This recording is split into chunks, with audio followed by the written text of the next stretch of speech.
Yeah, it is. It's a bunch of bull crap out there.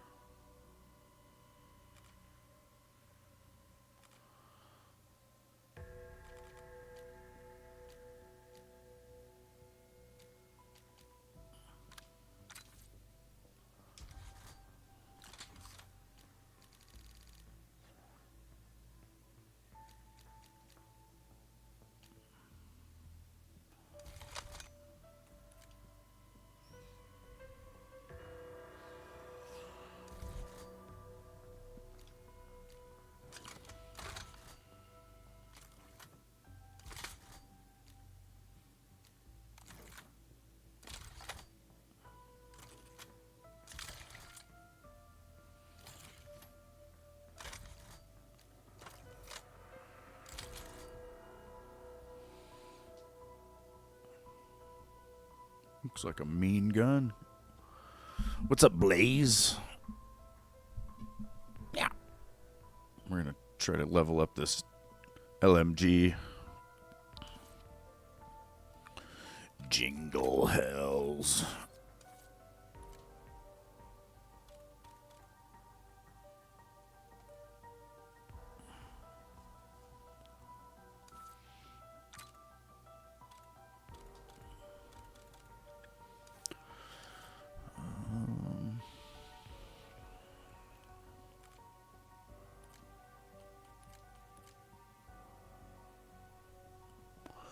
It went good.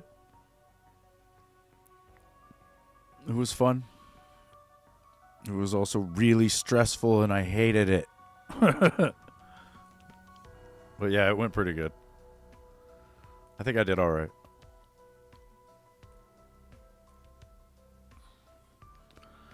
What's up, Rain? Good afternoon. Yeah, I'm glad to be done with that. Real glad.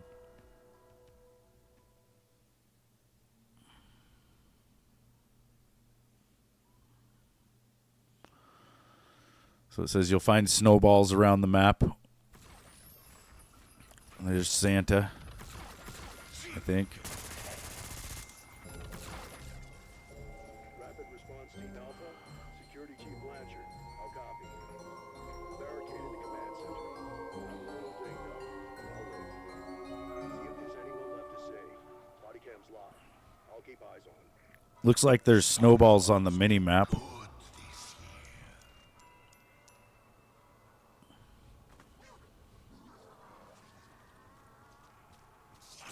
The zombies have reindeer ears.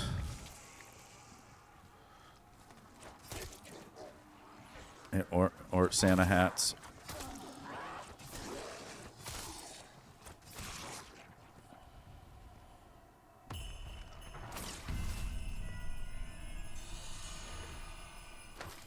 Snowballs. Be advised.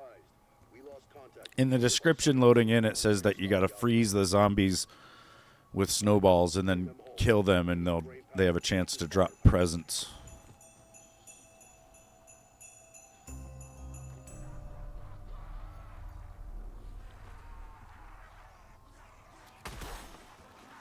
Viscera just keeps coming, doesn't it?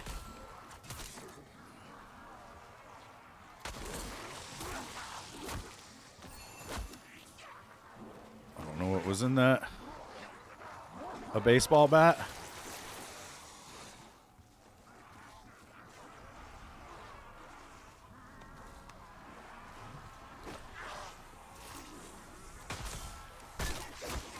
Another present. It's an SVD, I think.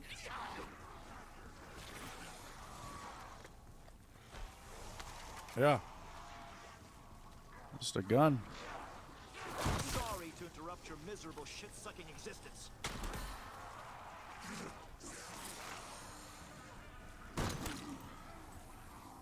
Nothing. Oh, wait, here's some more snowballs.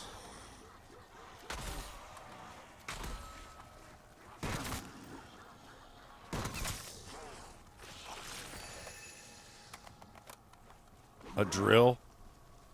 It's liking to give me some melee weapons.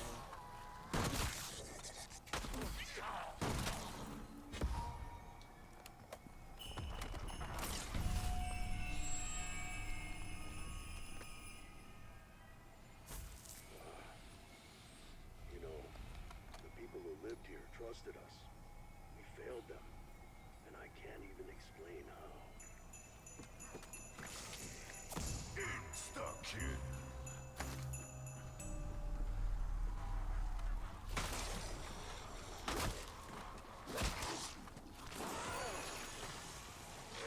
Shotgun.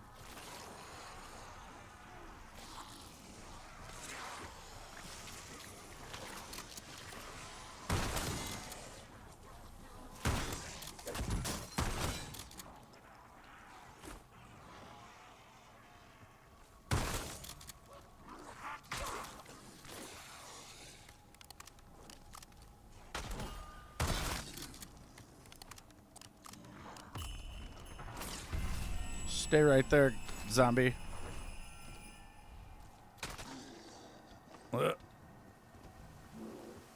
Oh yeah, in the description it says to beware the snowmen. Whoa. What the hell?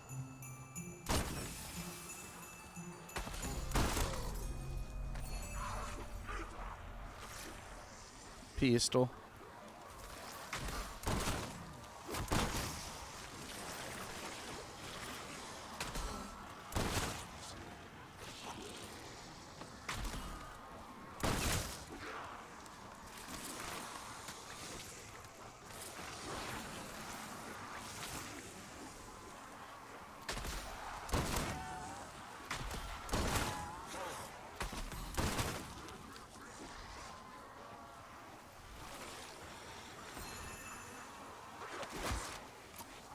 A blue rifle this time.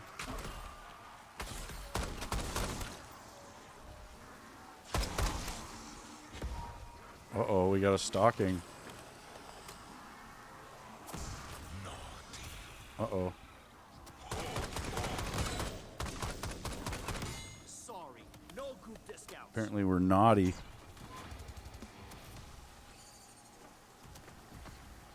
Way to swat that bug, Alpha.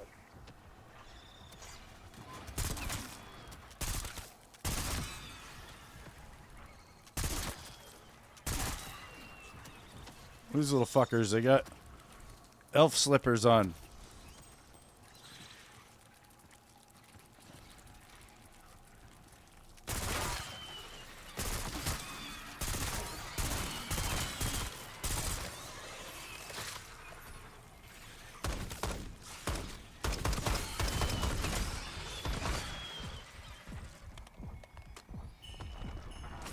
Bastards almost got me.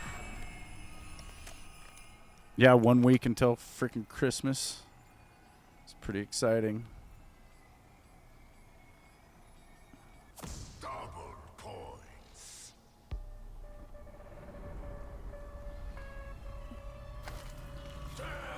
Oh shit, it's a blizzard or something. Oh no! I'm freezing! Run! Oh my god! Fresh out of warning shots. I can barely move. Jesus Christ! Oh, we're good over. We're good under here. Okay.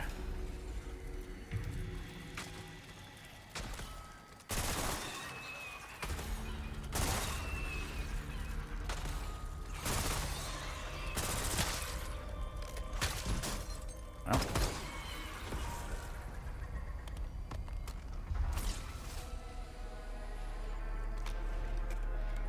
Yeah, you're supposed to take shelter when there's a storm. So I guess the spider crab rounds are the storm.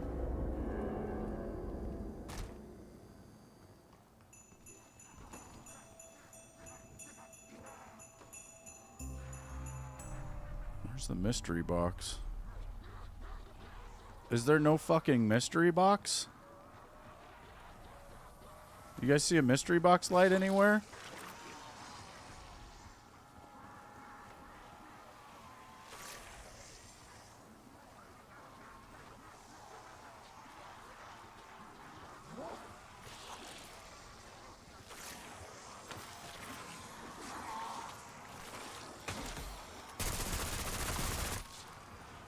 I guess the zombies are the mystery box.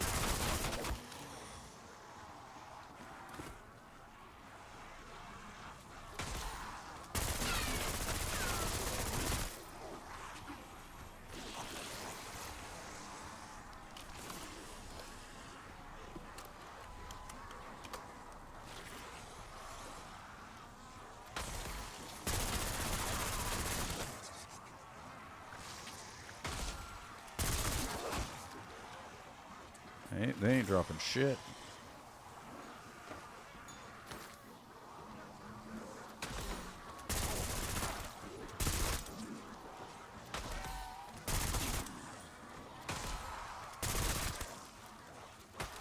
Fuck.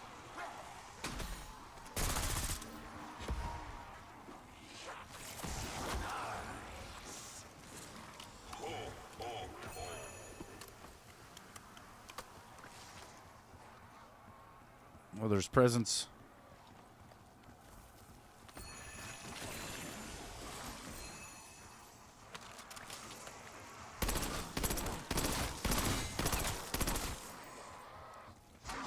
I could do this all day. I got plenty of corpses. There's some creepy hoes for sure.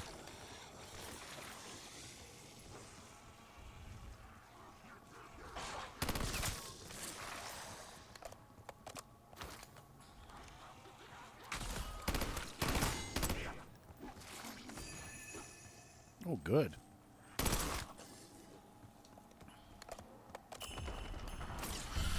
Well,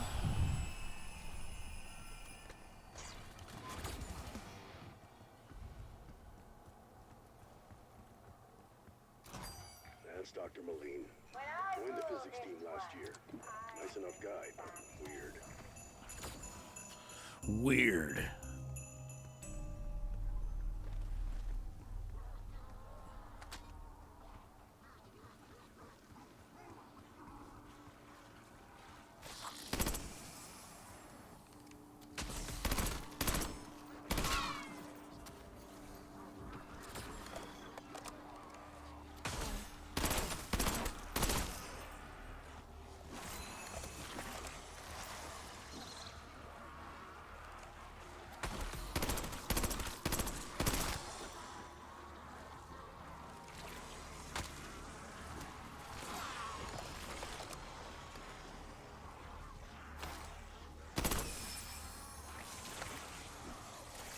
Here's your chance to get away from forever.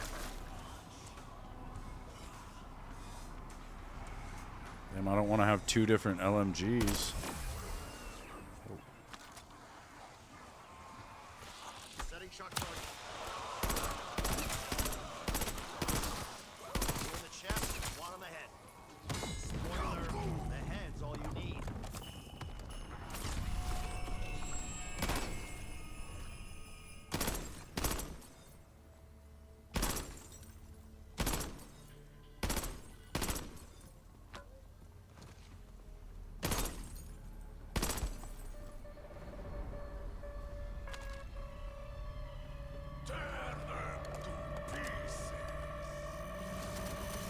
Shit.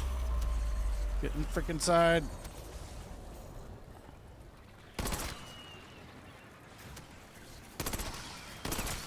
That's a whole different dynamic.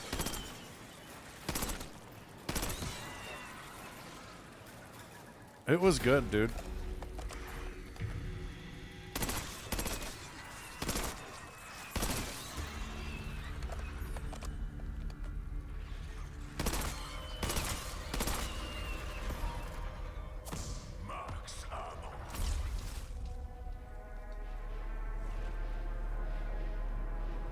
It was pretty fun.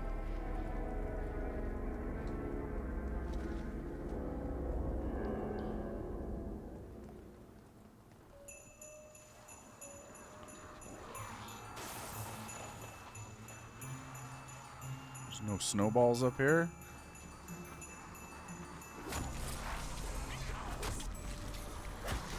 Ouch.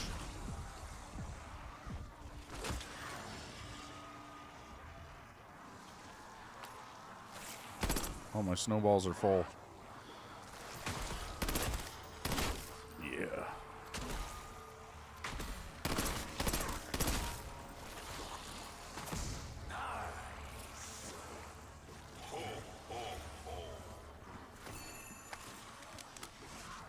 What did I just grab? A fucking pistol? Activating decoy.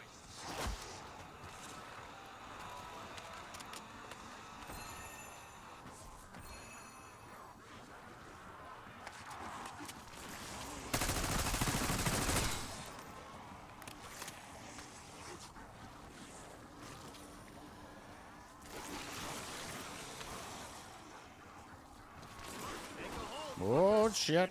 That was scary.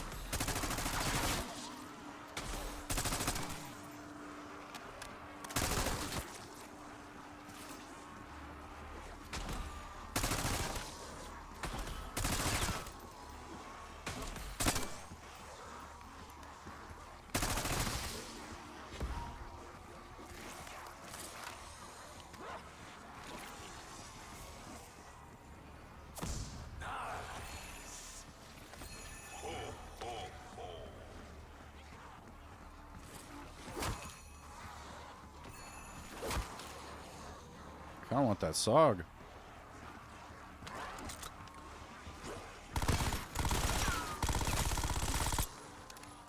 I don't like that it takes me into first when I aim in. I'm gonna aim in with it though.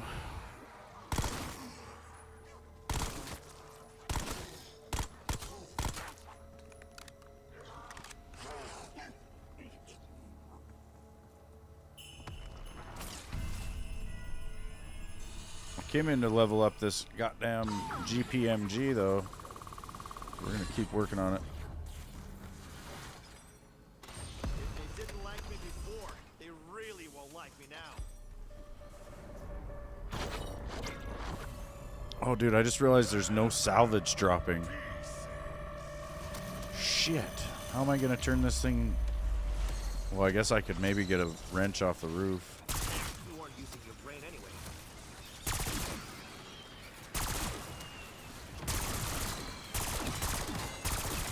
What's up, zombie boss?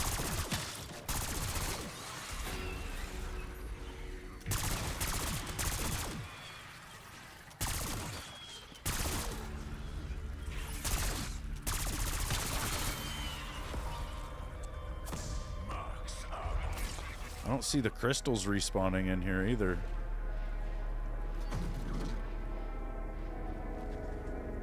Damn it. And I don't have my grenades anymore. Oh, I do have 100 salvage. Where did I get that?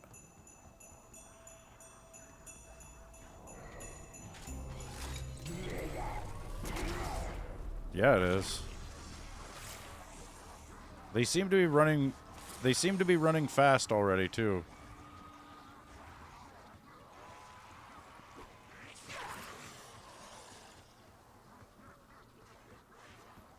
No, you don't need to look it up, dude. You probably won't find anything because it's... Oh, wait. I need that syntax. I was going to say, you probably won't find anything because they just added this today, I think. Maybe, though.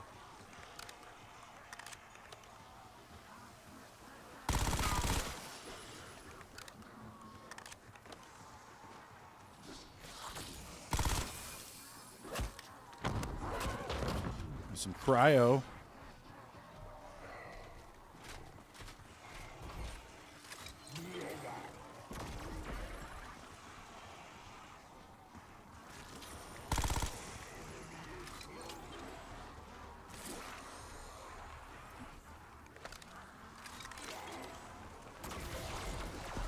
Shit.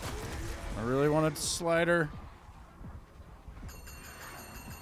Got your orders. Yeah, monkey. Do your work.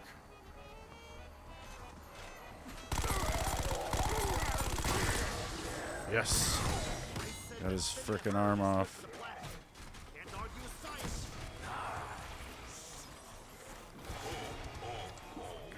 Dive, boom, repeat.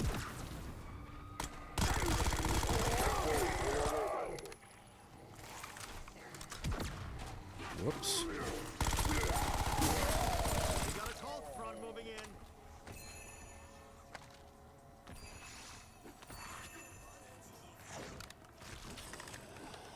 A lot of LMGs, dude.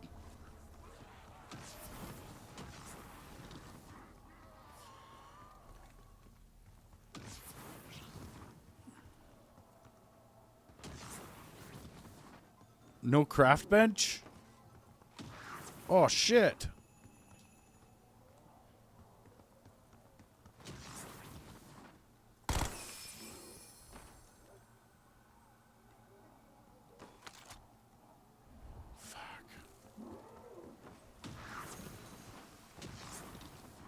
So I probably should not have pack-a-punched this gun because I'm gonna have to drop it eventually because it's not. I don't think I'll be able to upgrade it unless I can get the head thing off the top of the church. I gotta see if that's there.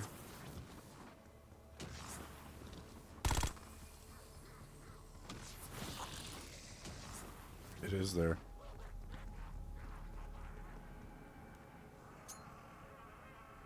Sending frag.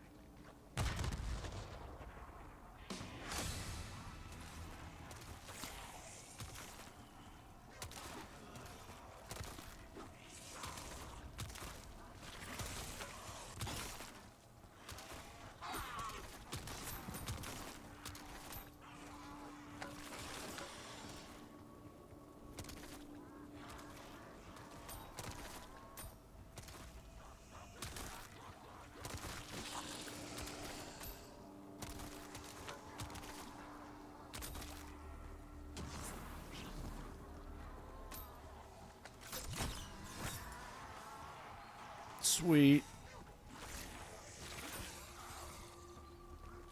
I wonder if there's SAM trials.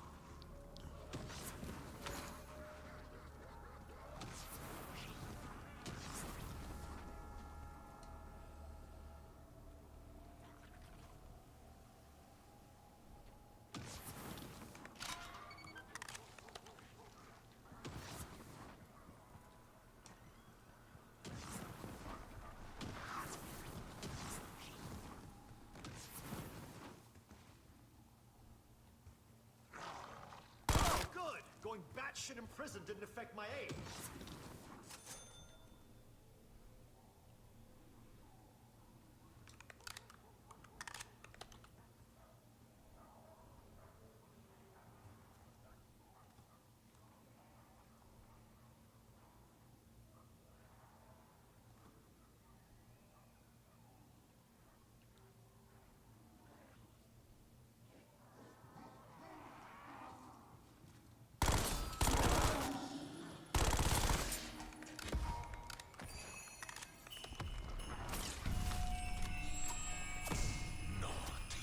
Oh, shit.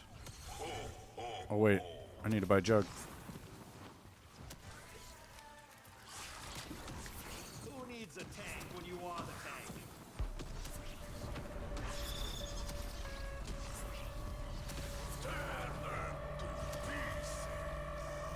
Oh, shit. I can't slide.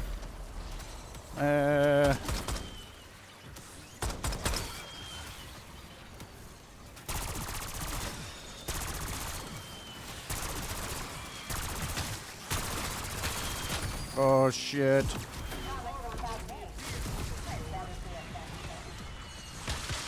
I'm dead.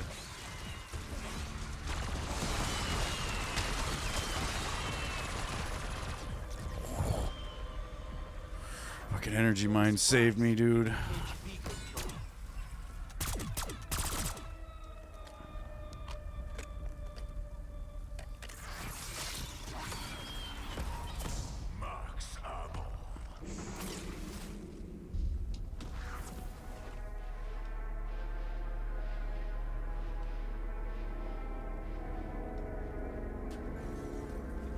We're gonna have to go bowling just so we can get some extra shit. Oh, there is a trial. Sweet.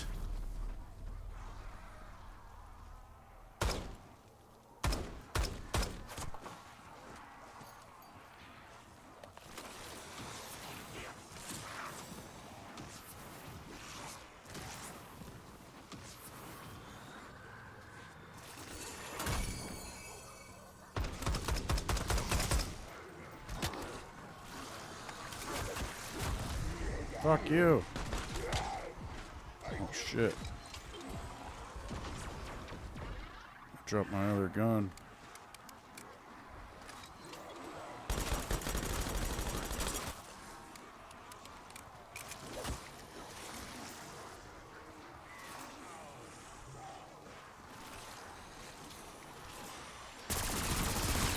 No, that's fine, dude.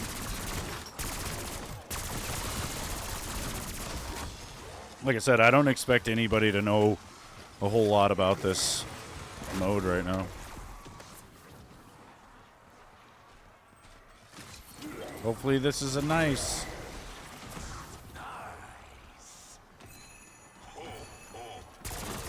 Oh, yeah. Howling is why I wake up in the morning. Even the strongest metal breaks down eventually. Wait, what was that? Another SOG, but that one's purple. We'll take it. Yeah, I think so. It's kind of tough. The no plates spawning is really stupid. But it's way more thrilling if we're both on this wild ride together. A lot easier to crit hit in first person. Yourself on that, you shit fucker.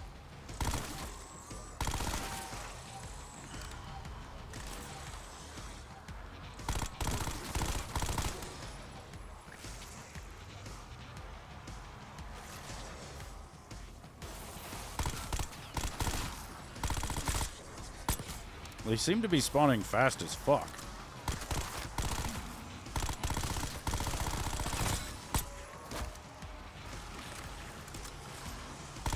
Easy mode. Lively, spectacular. Tier reward achieved. Yay.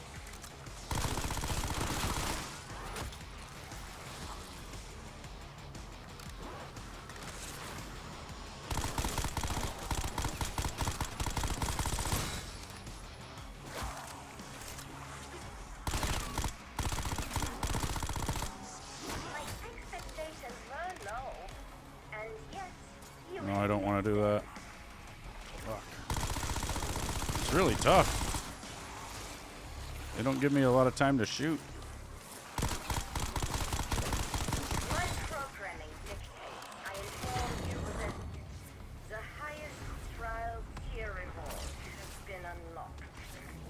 I never doubted your commitment. Other things, yes, but not your commitment.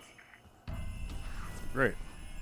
The box is still bugged. I hit the thing on the essence and it didn't give me the Casimir.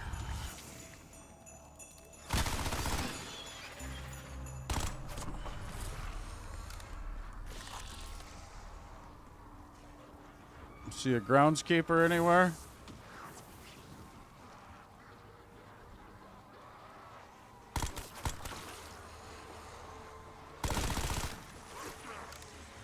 That was him. Where's his fucking key, though?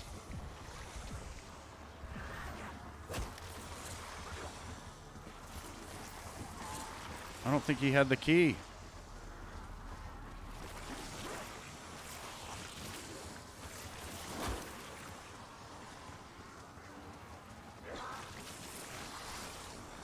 The fuck?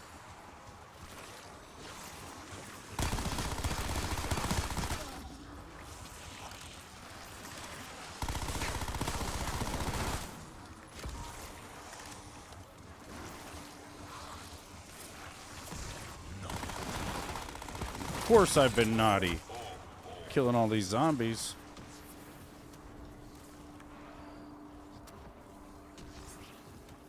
We're gonna have to pack a punch this gun. My chances just went Blood. slim. That's progress. Oh fuck.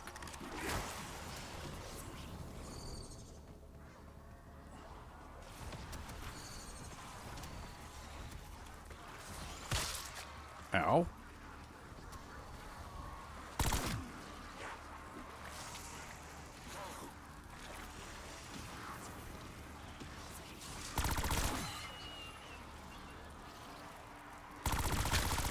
Maybe the shed's already open?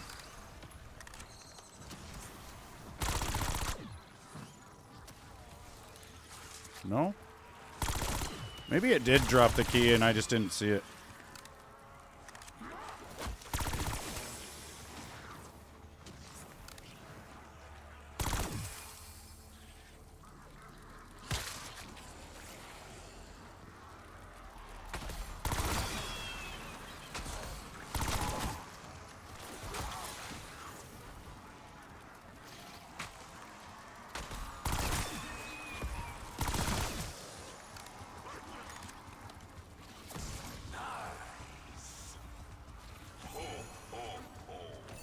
Lots of presents.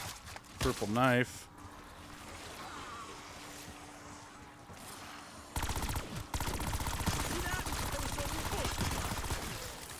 Now they're sprouting full of bugs. Kill the little fuckers.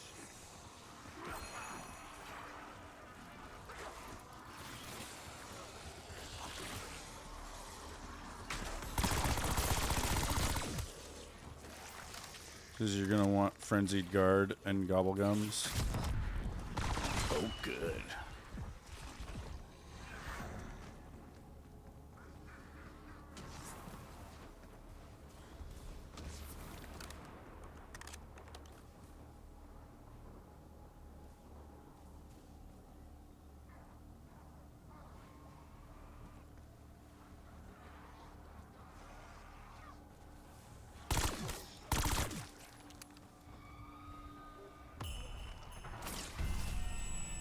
I feel like my old self again, instead of just What the fuck? old.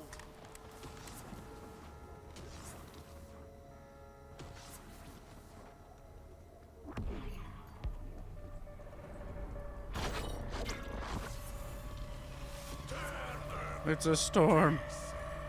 Now. Can't move. Freezing. Feels like I'm playing Call of the Dead.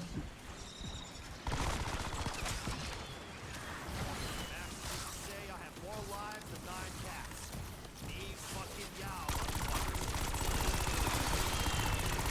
I'm gonna smell like blood for days.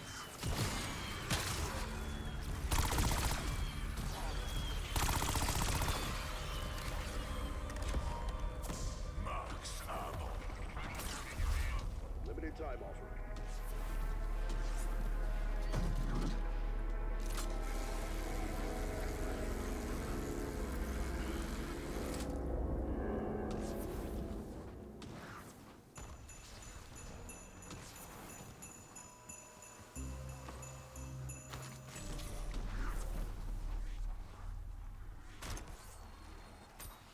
Oh, yeah.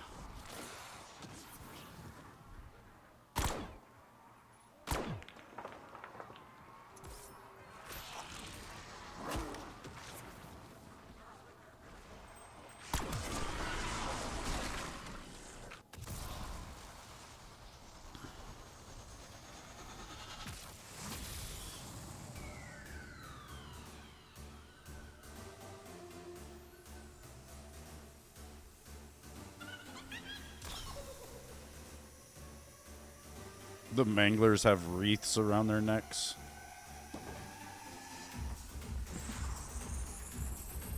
Well, I'm definitely winning this.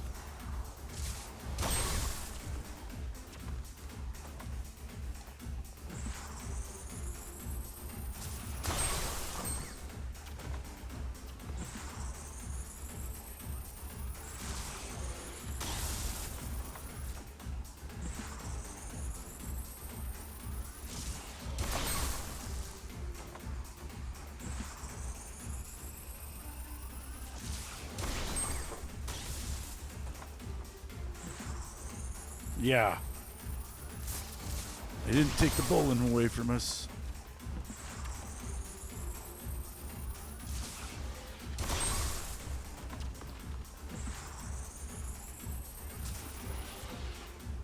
Wow. Alpha team, extra window closed. Wow.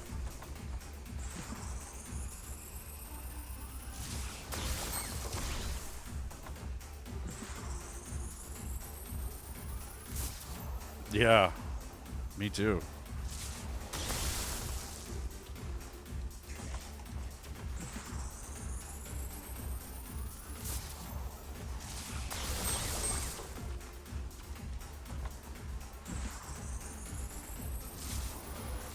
Shit. Fuck off. You're gonna be like that.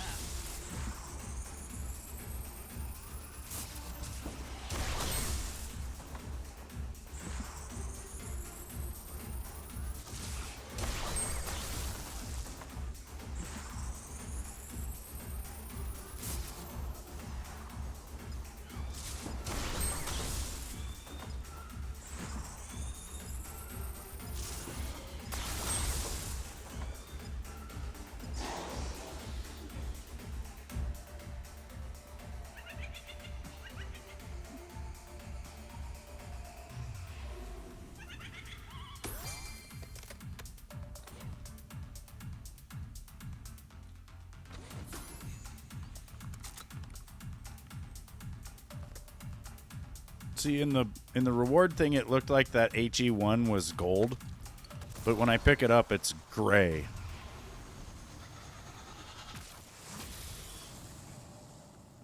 It's bull crap.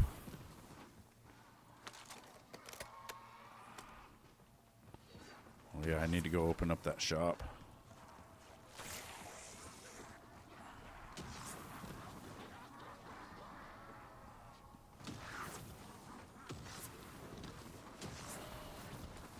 If you're downrange, dead meat.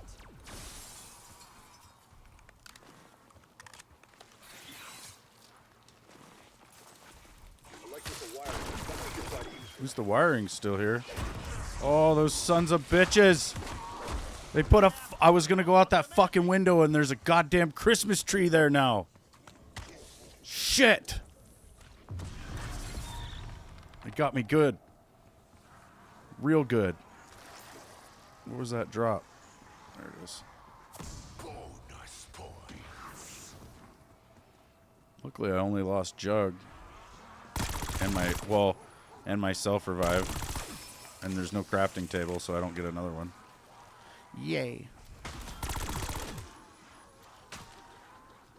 Wicked painless. Not that I give a shit about it.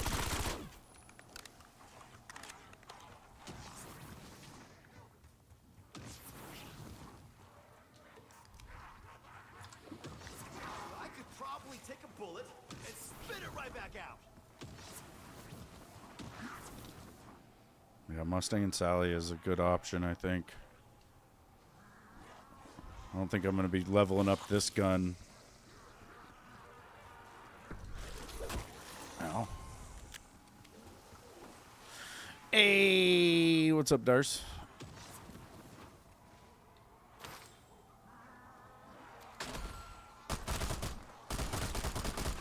Well, we got to wait on that gun.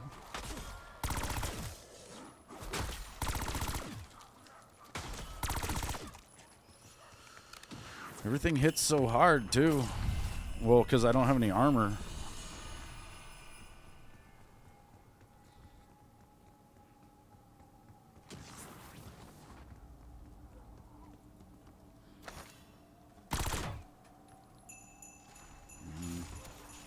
Want that monkey bomb.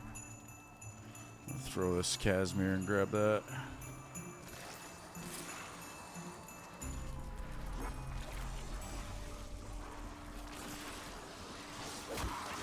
It will definitely suck to you.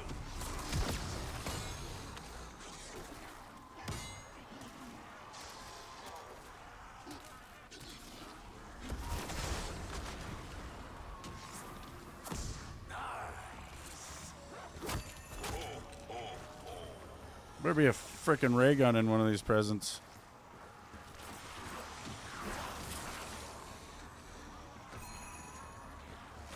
That's almost a ray gun, that pistol.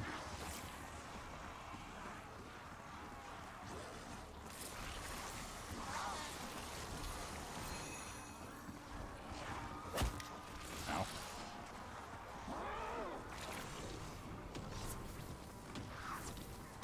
You know, I think I'm winning the arms race. Thanks for coming. Bodies by Weaver. Come again.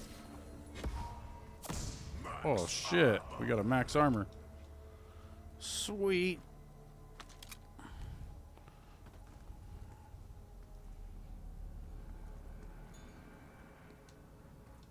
There's not even an arsenal. I can't put ammo mods on either. Damn it.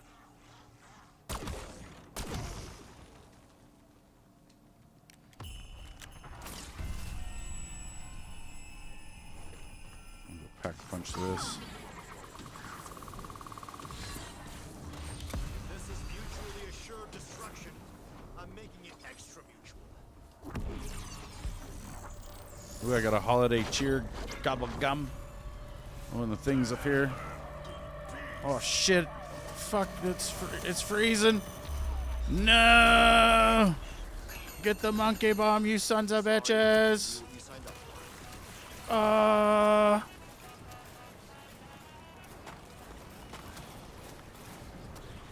Man. Boom, the monkey clanks.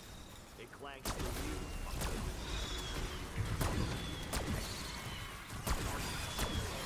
I can't remember. I think it just makes the zombies have holiday decoration on them.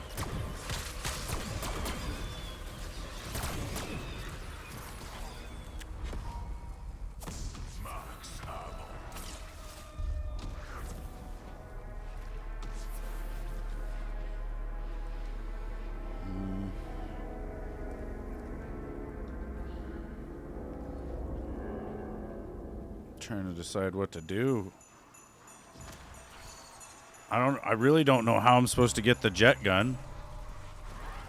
The water valve is here, but we go try that part, I guess.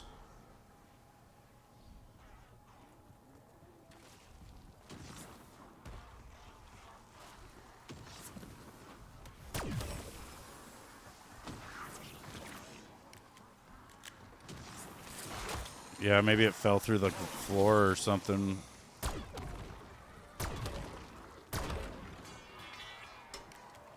That's gonna attract some attention. Keep the hostiles clear. We need to build pressure behind that valve. Dude, they're spawning way faster. Son of a bitch.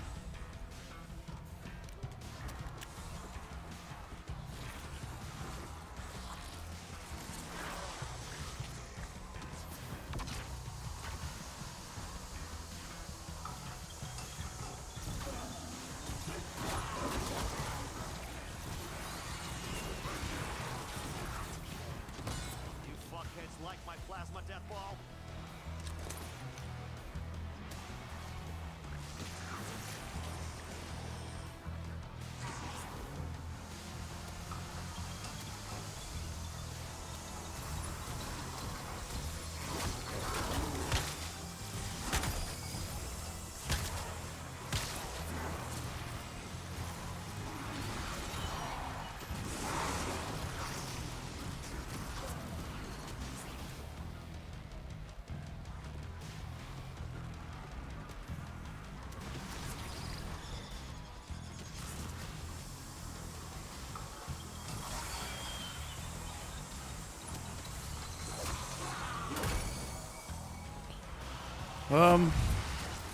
I don't know, and that might not have been him actually. I don't know if it said groundskeeper over his head or not. There's a lot of zombies that kind of look like the groundskeeper.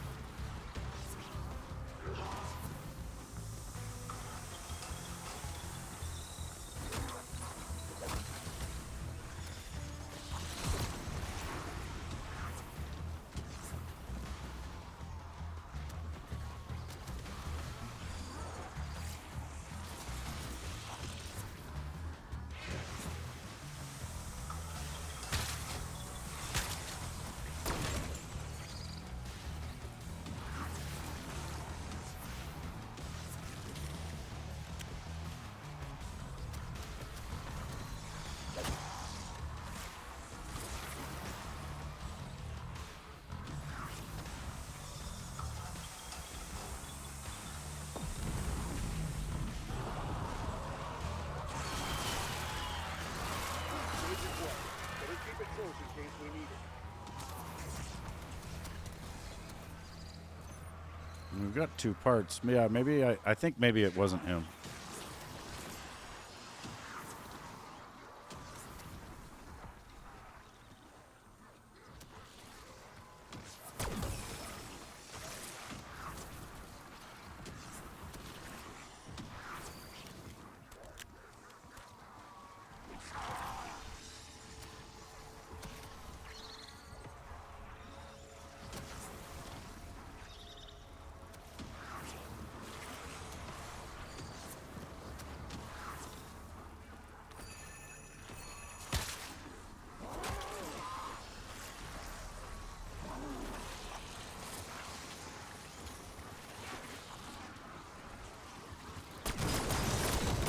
I'm sure as shit doing my work.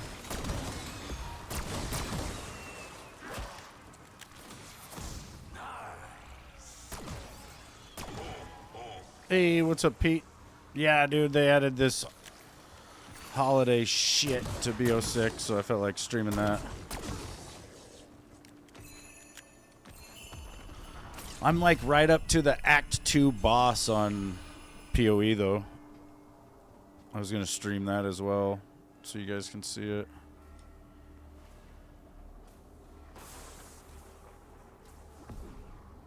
Tomorrow is the ESO event. Oh, great. That's just dandy.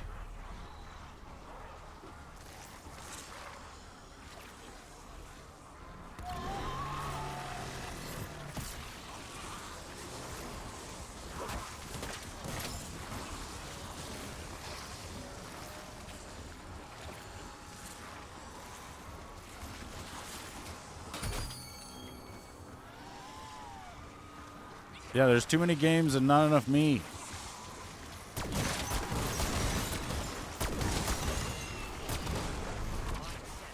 Hey, over here, you dead fucks!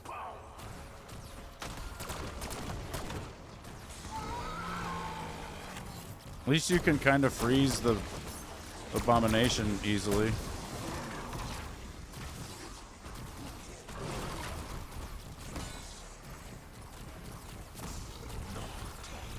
Great. Fuck you, ridiculous.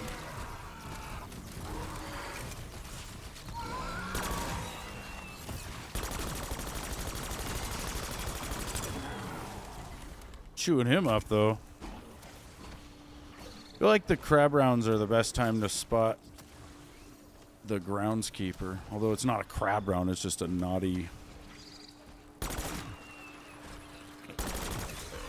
drop, I guess.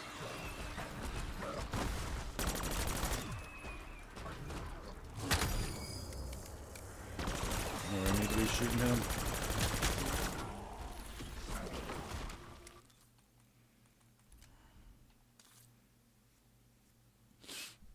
What's up, Shaquille?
Wreath Blaster.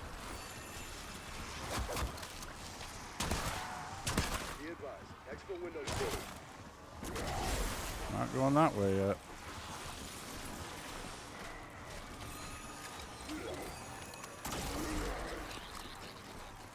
Some really awful shit.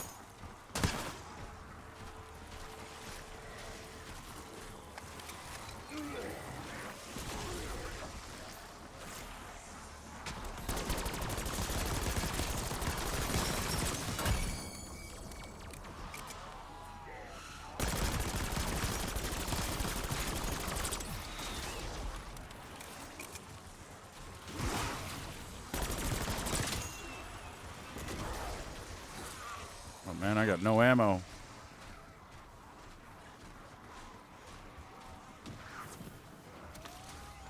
Authorizing Hellstorm launch.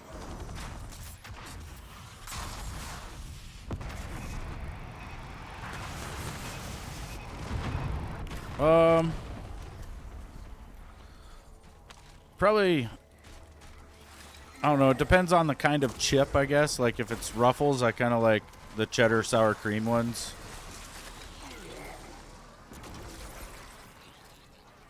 I mean, Doritos I could eat, you know, either the Cool Ranch or the nacho cheese. I don't mind.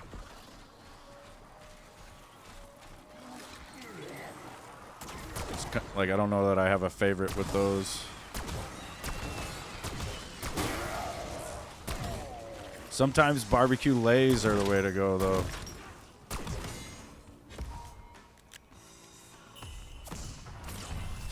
Naughty.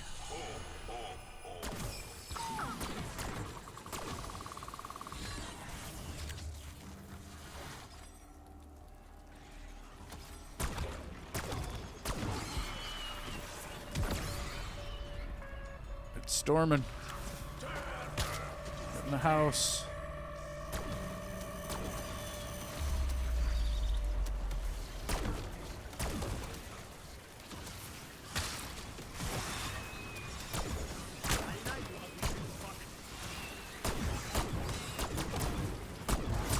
It's like a symphony of bodily harm.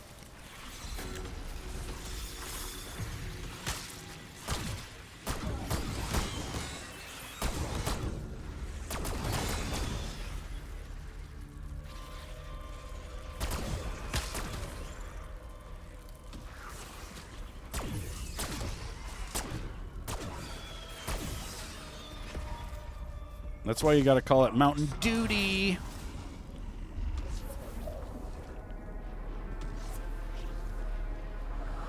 I don't think I'm going to triple pack the Mustangs until they're gold off the wall.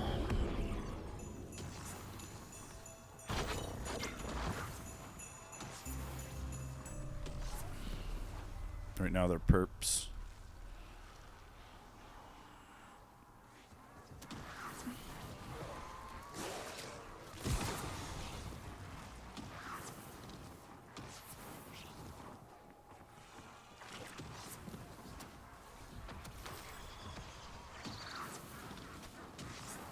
I'm not sure. I probably should have bought the purples, because it's probably going to be a while.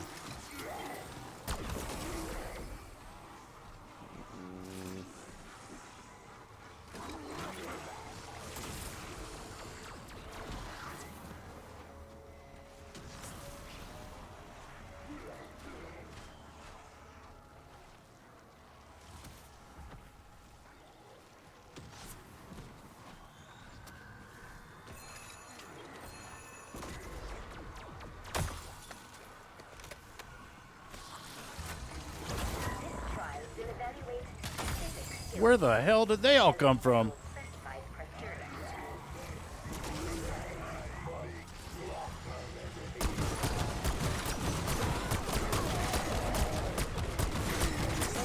Trial success criteria achieved. You are motivated. Medium trial reward unlocked. I hope these trials have in some way helped to relieve the tedium We of did your it. tawdry, miserable existences. Despite your obvious deficiencies, you succeeded against all odds. Organic life really is amazing.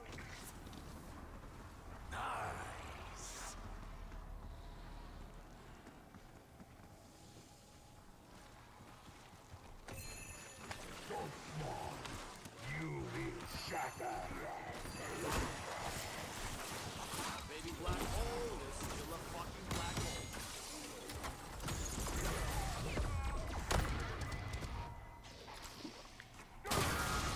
It's like the whole periodic table. Damn it, Mendeleev. Oh no. Well, we did get a gold GPMG though, so now we could start leveling that gun up again.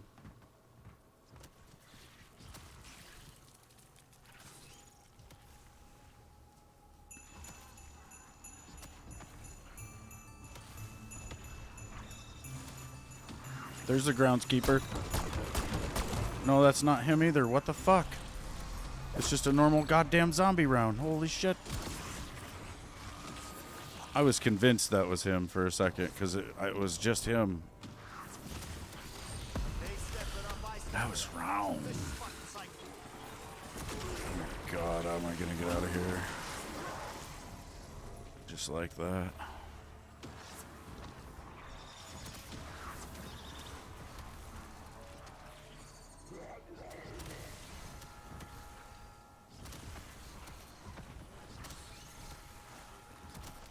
Yeah.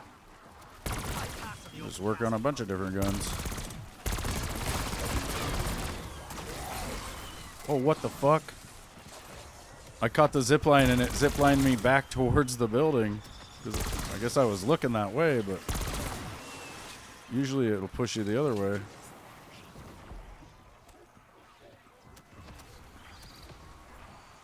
What's up, Billy?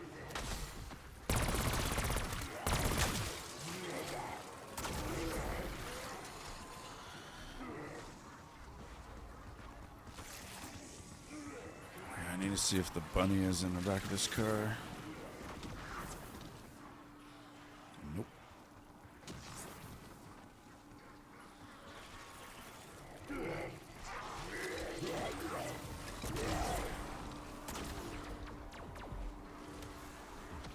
Dude, they spawn so fast in this. It's scary.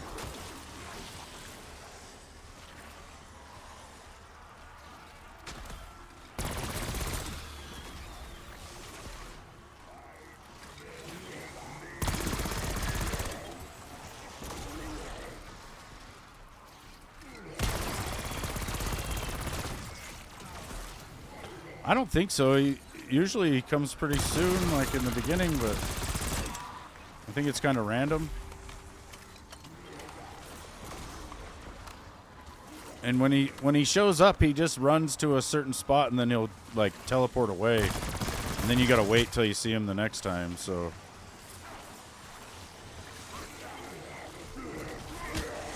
Ow.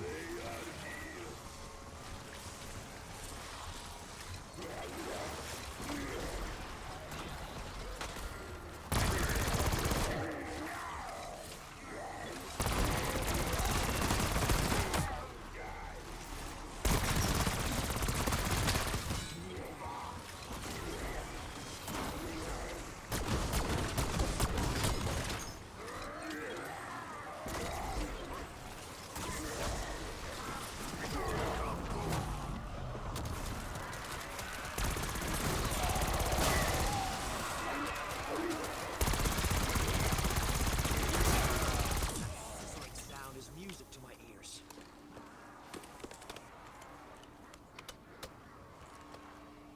Build a snowman? Totally. I have to build a snowman fort, man. Become zombie snowman.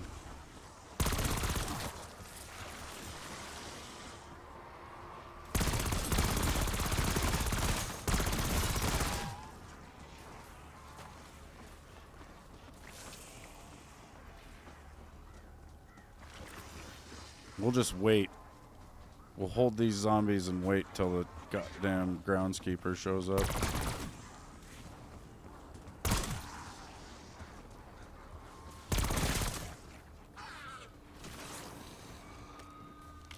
I don't think that's gonna work, but you never know.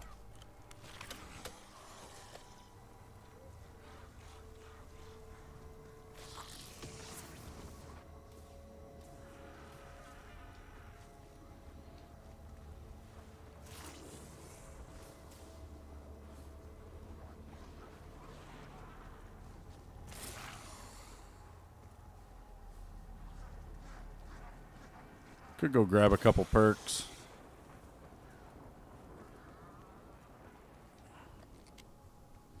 While nothing's happening.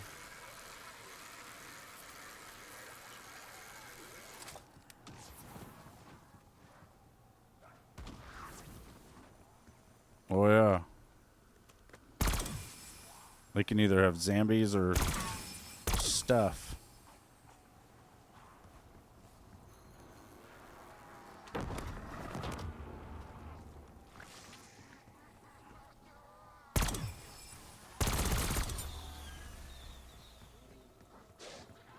Over 1,000 people freeze to death each year. Guess that number just went up. Damn. Stam. Speed kills? You bet your ass it does.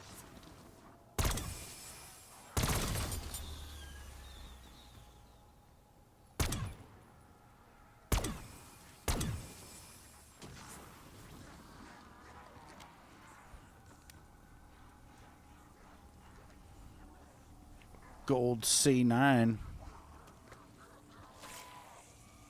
Too bad I already did this gun.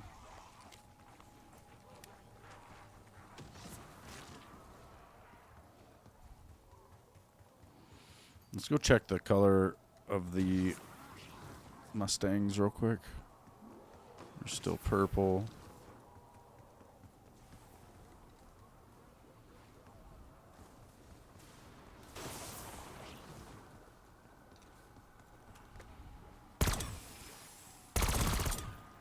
You lost your head a long time ago.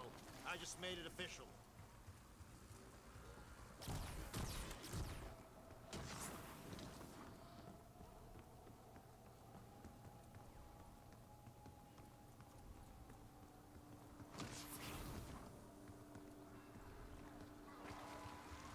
Cool if we could open some of these presents.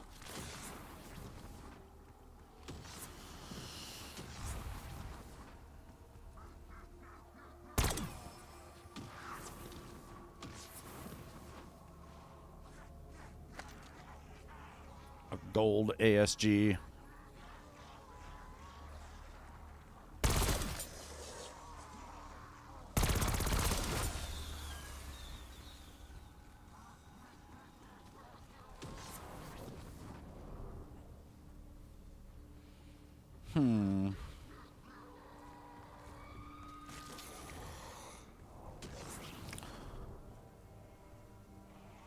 Sometimes you can just accidentally kill the groundskeeper as well, and you gotta kind of go around and look on the ground and make sure there isn't a key just sitting somewhere. I've seen that before.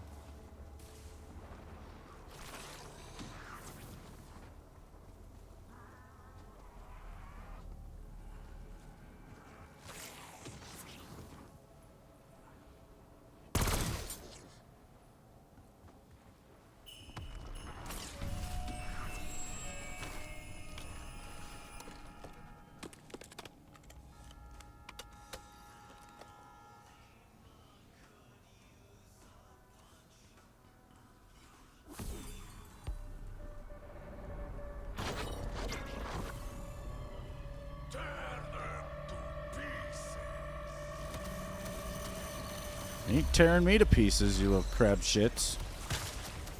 Maybe though. Settle down. Leg monkey. Break a lot.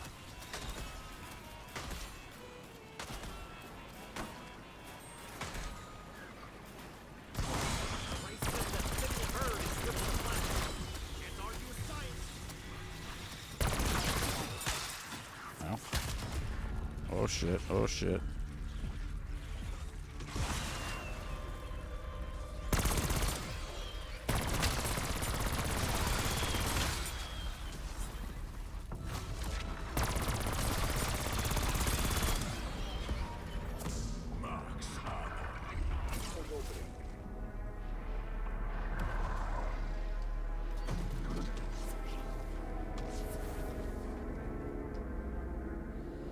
Wonder Fizz, help me.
Oh, dude, I think Cryo Freeze ammo mod is working like the snowballs are supposed to, as far as giving you like a presence chance when there's frozen enemies. Because, yeah, it's just randomly dropping those. So Cryo Freeze is extremely OP then.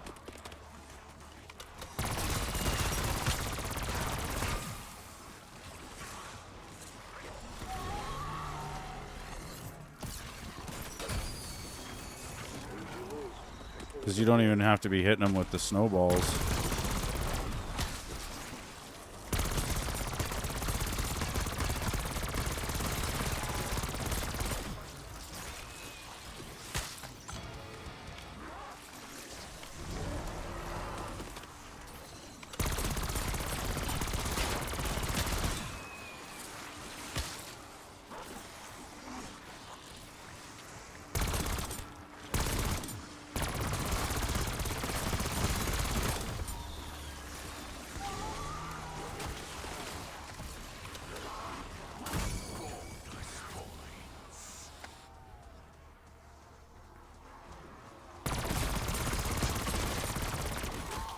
Fuck. What the fuck? I was so stuck on that wall, dude. So stuck on that wall.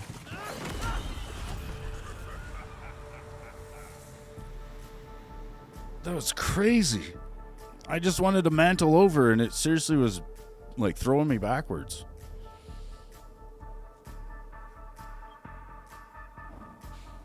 Yeah. Well, now I have a little bit better of an understanding of what's going on here. I'll probably never get Cryo Freeze again.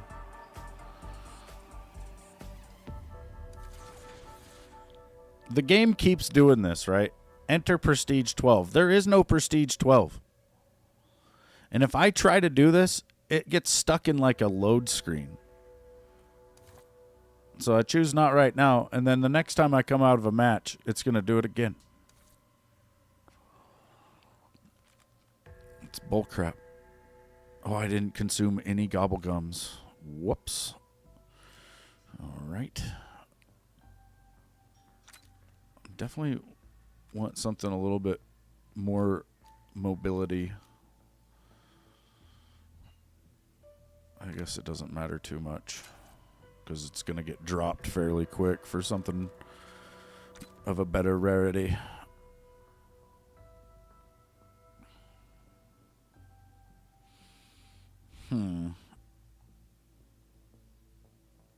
Almost seems like Perkaholic is the way to go here.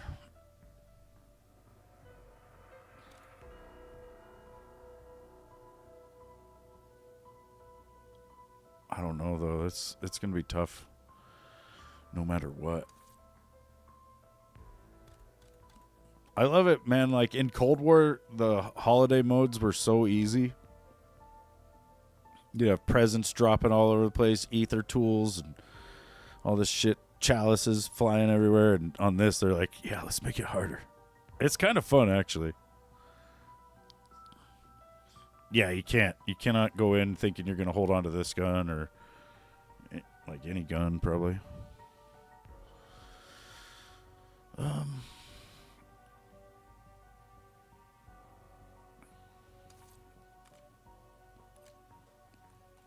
We could try it with randoms, see how people are faring.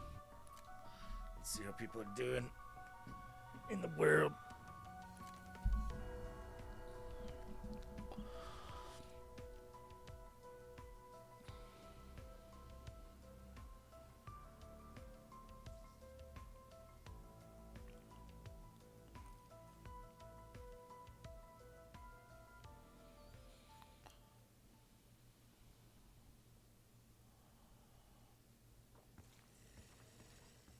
They might be a mid-match here. Sounds like it. Oh, we're just starting. Alpha,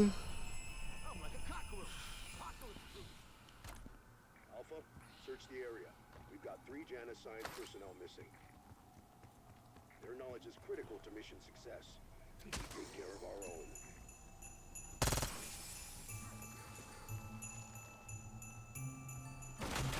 Sunshine's the best disinfectant. So I left some into your skull.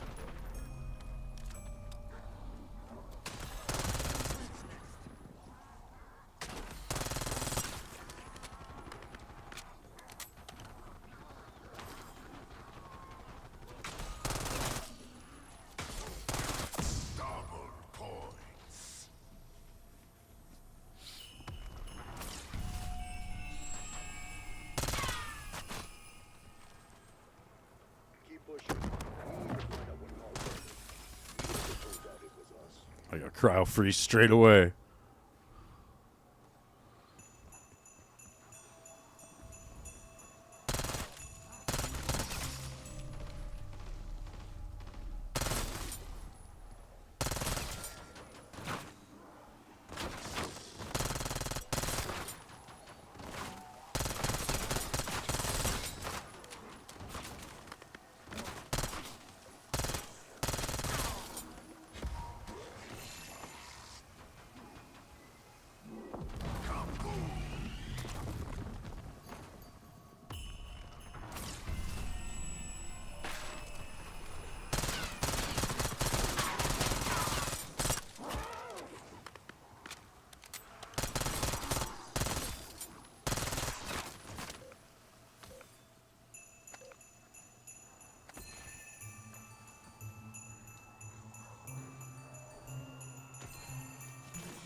Some sort of half-ass blueprint. Might be worth a closer look.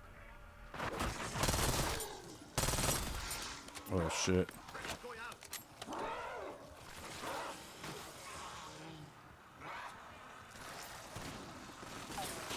Had to throw my decoy. When you throw a decoy, if you shoot or anything, the zombies don't give a shit about the decoy anymore. So I had to walk out of there real slow. I had to pretend to be one of them. Over there. One ugly bug KIA.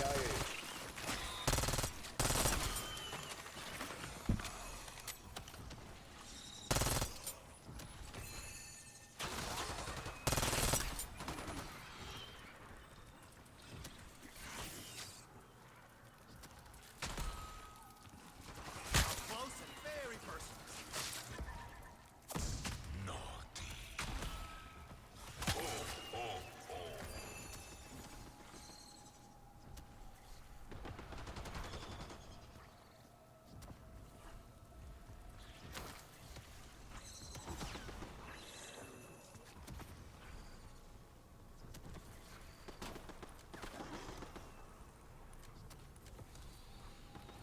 So, on the mini map, it looks like a snowflake, and it's going to be a stack of snowballs. If you pick up some snowballs and hit the zombies with them, they freeze, and then they have a chance to drop presents. That's why cryo freeze is very OP, but it doesn't. You can't get it from the arsenal because there is no arsenal, so it's only going to drop from snowmen. Or maybe the reward station, or maybe from a present. Oh shit, leave me alone. Ah, a little cold snap slowed you down. Good.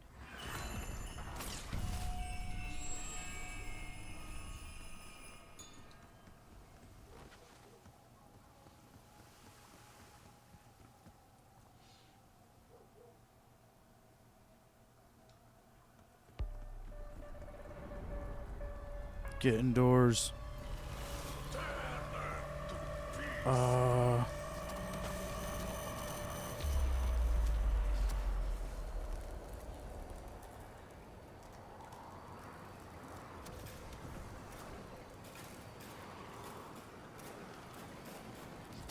Somebody tell Carver I just won our headshot contest.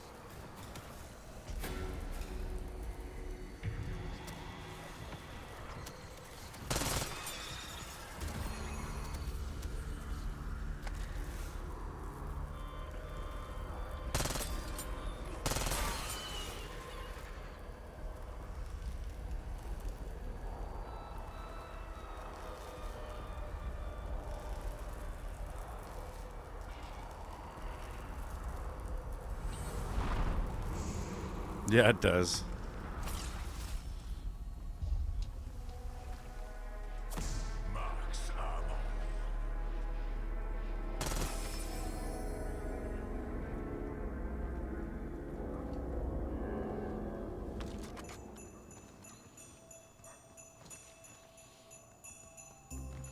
Dude, it was raining this morning on top of a bunch of snow that we had.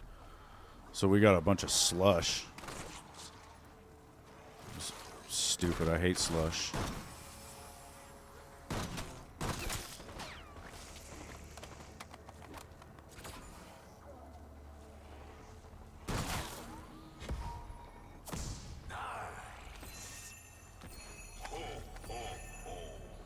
Yeah.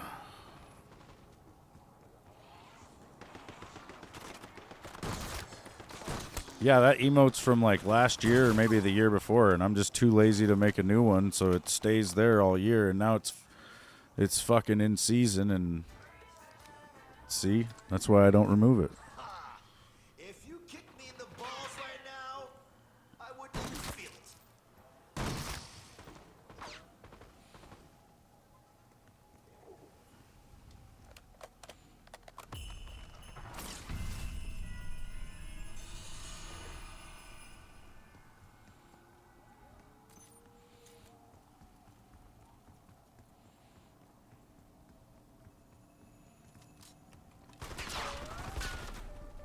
Oh shit, get inside. Or, yeah, just the entrance right here is good.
Yeah, I got one of those farmer's almanacs at the beginning of winter, and it said that, like, December, well, it said that November was going to have a lot of snow, which it did. And then it said December was going to be kind of mild.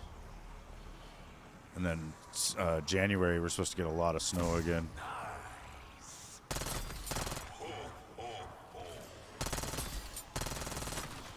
Nice hose.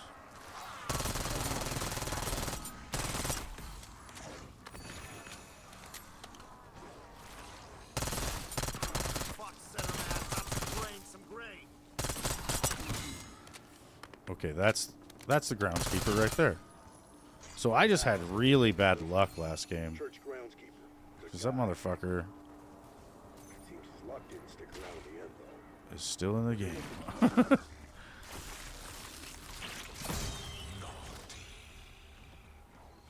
right, let's see what you've been keeping locked up in here. Good find. That's got to be the handbrake for the thrustodyne weapon. Yeah.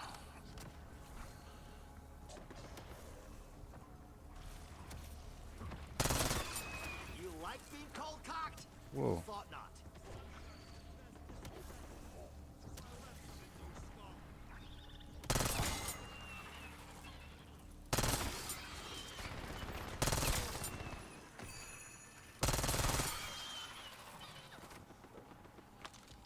Bonus points.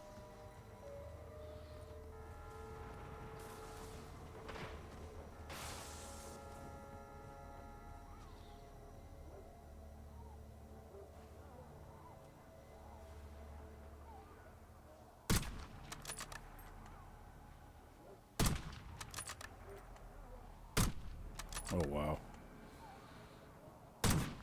Awful.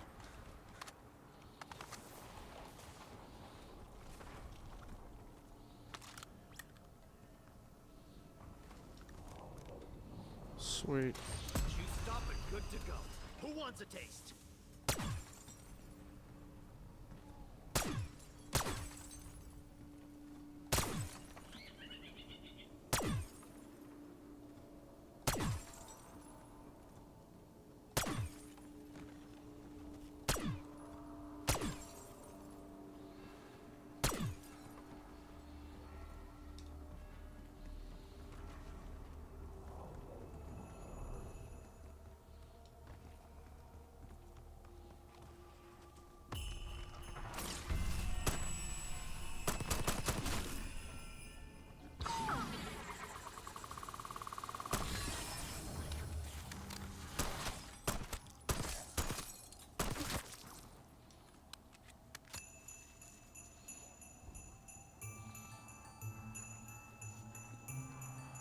Yeah, hopefully.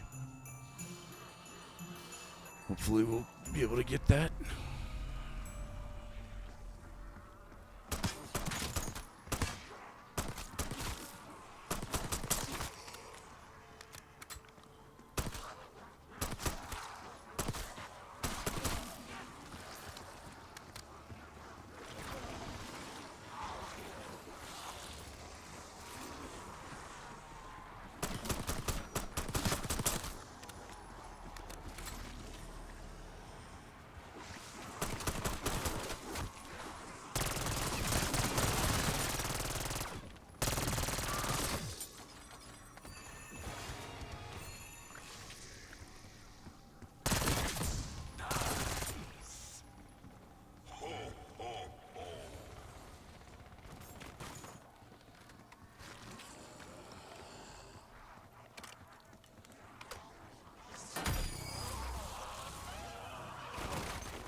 You start with 3, and then you got to get them from the gobblegum machine after that. But it's you get one every round, or I think after you get one, it's like you have to wait 3 minutes. But if the round changes, that timer goes away. So if you buy one, which they're free technically, but if you get one right at the end of the round, you know, then you can turn around and get another one. Ooh, I got a self-revive from that gift. If you see cryo freeze, you better put it on a gun. And keep that gun as long as you can. You gotta cherish it.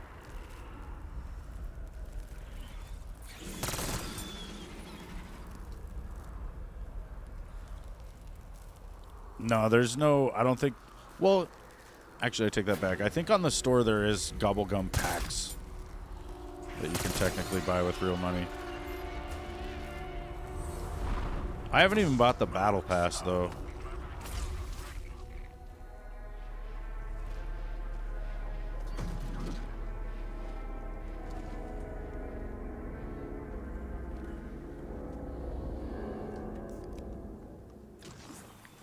Feels like I'm cleared hot and danger close.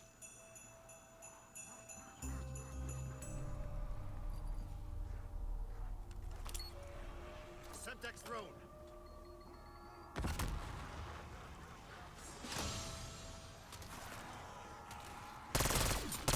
got a cold front moving in.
Here's cryo freeze, you guys.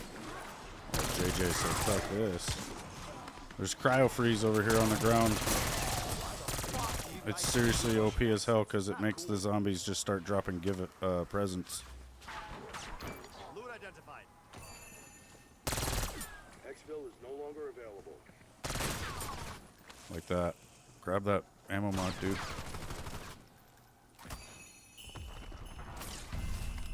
Oh, well, there's two of them.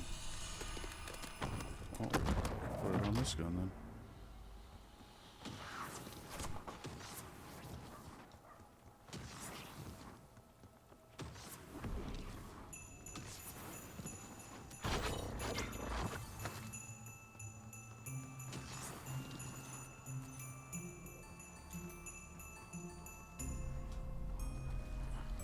I am not sure, Pete.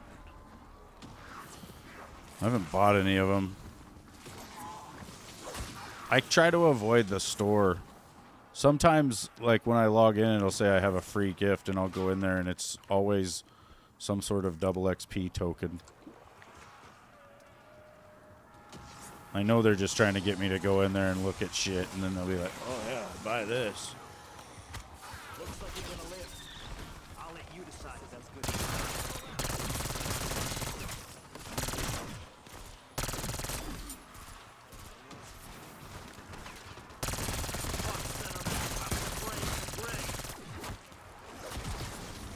We're coming to Bodies by Weaver.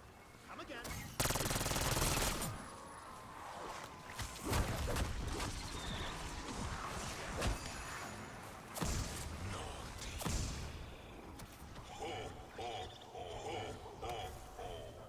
Are we double naughty?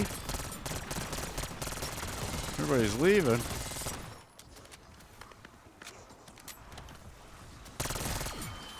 You guys act like this is hard mode.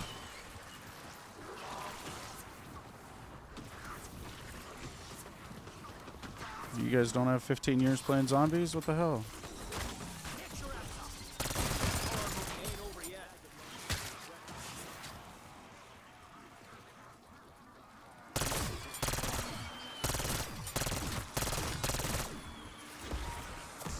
Oh, yeah.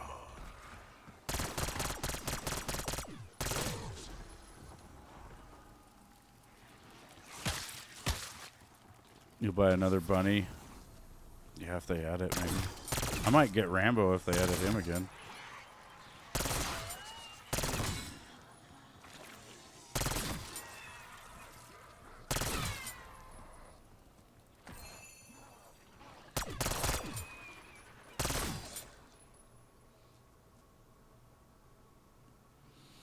No, I don't want to be Nicki Minaj or anybody else that shouldn't be in a warfighting type game. That shit breaks my immersion big time.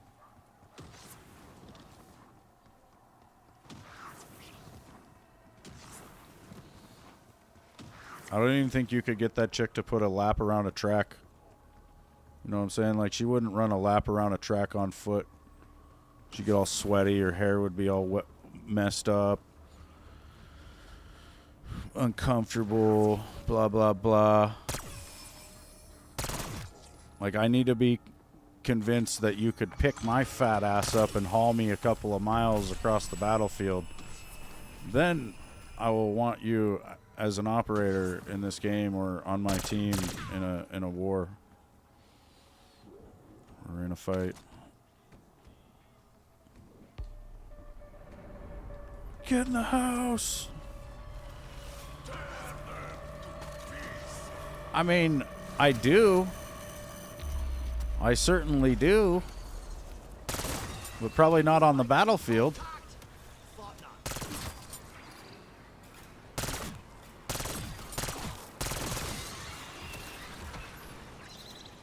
There's plenty of certified freaks in the Marine Corps, but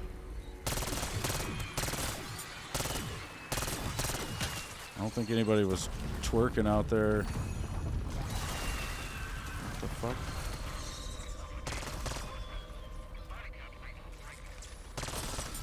Maybe though.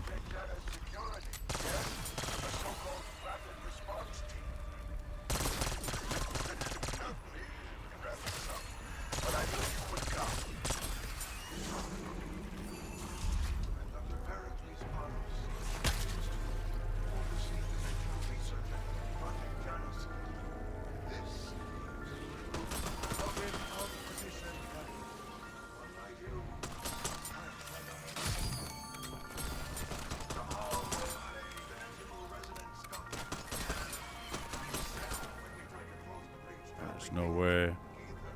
I can't leave the building because of the stupid cold. This goddamn round won't even end here. Where are you at, spider crabs?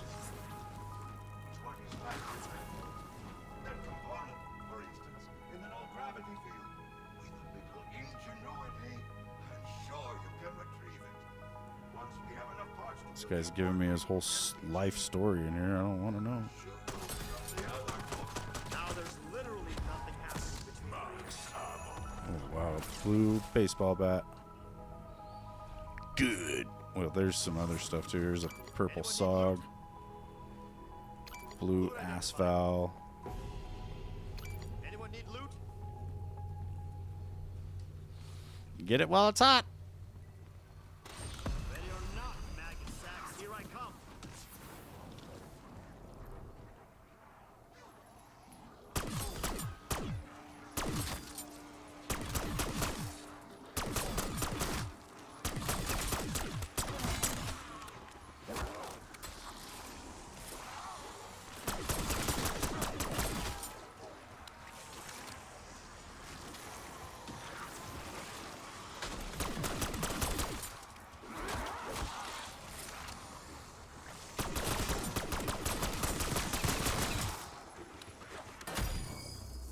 Oh shit. Oh shit.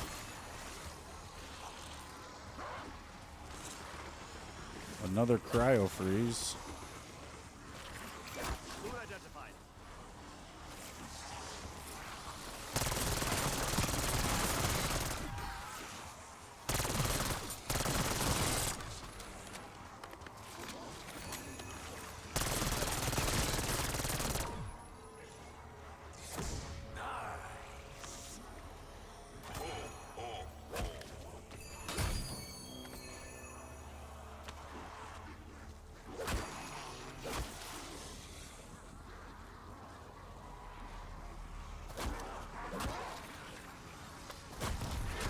Son of a bitch.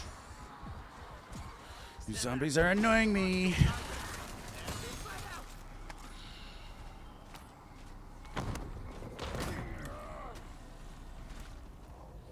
Try this AS Val. Wait, did I not pick it up?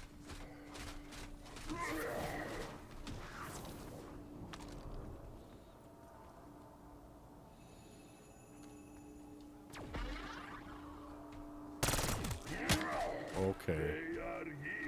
That was some lag.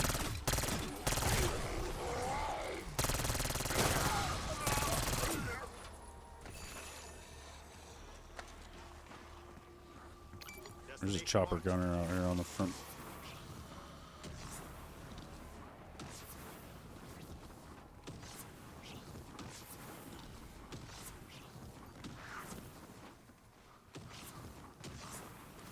You maggot munchers know what friendly fire is?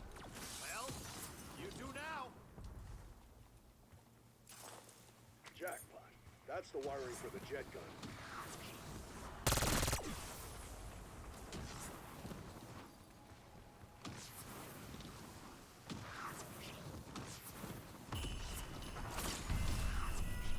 Right about now, Max should be hitting her stride. I can do no less.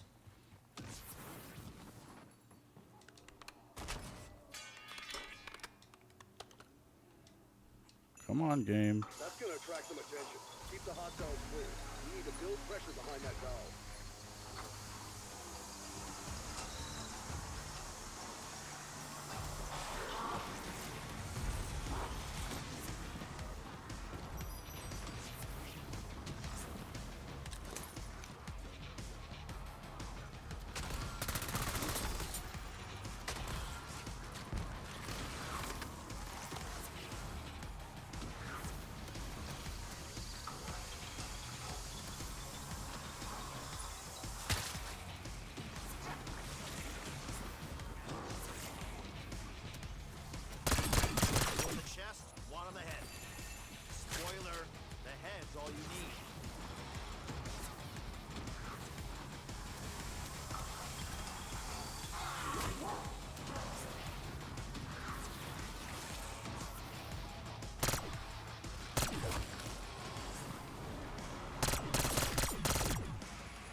number just went up.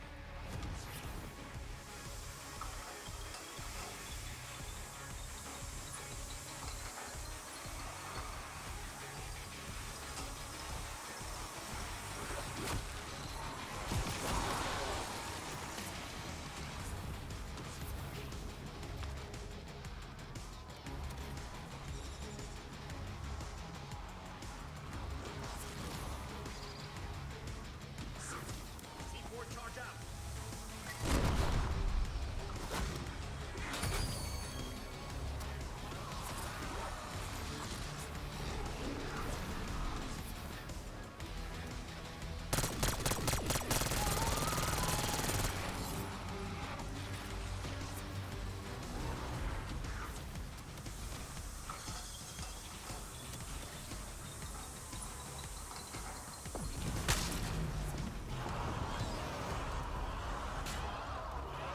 One more item crossed off the shop. Just better for you. I think that's everything we need for the jet guns. Let's head back to the motel and slap this thing together.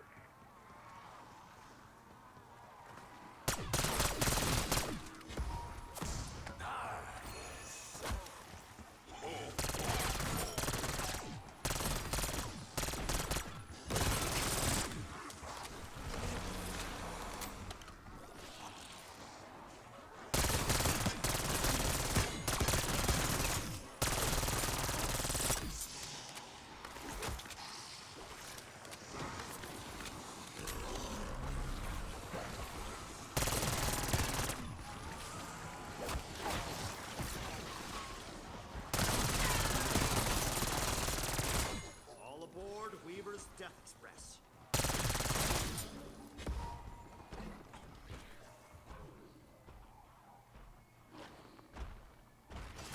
Subsidized Model 23, huh? Definitely not German. That doesn't matter now, does it? Let's see what this thing can do.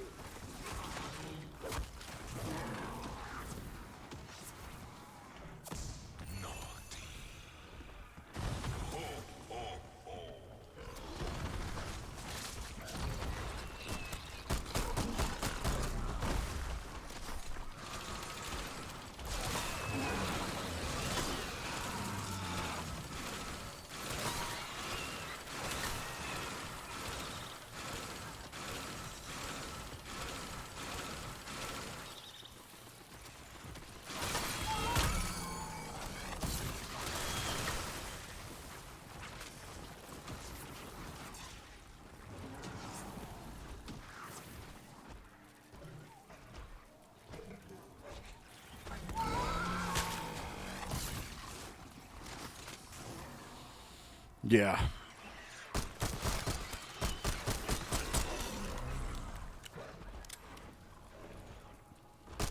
Grabbed this GS45 thinking it was going to be good, and it's just single. I wish they would drop in the way we have them set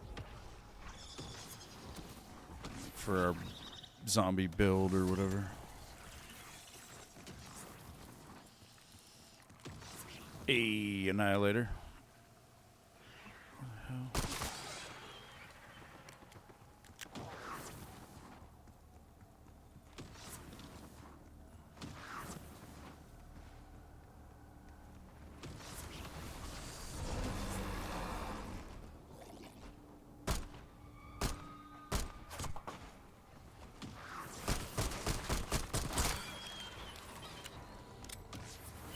Pick up windows open.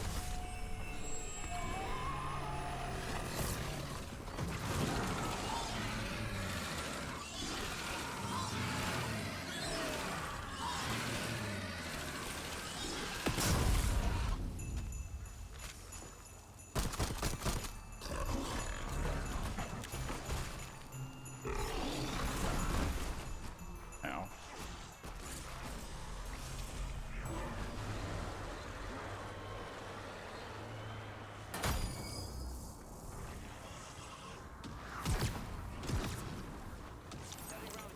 I'm on my way.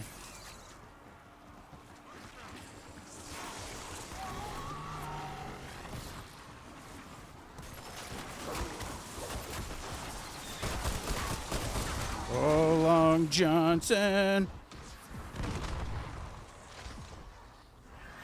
We almost died, man. Experience, though, that was standard.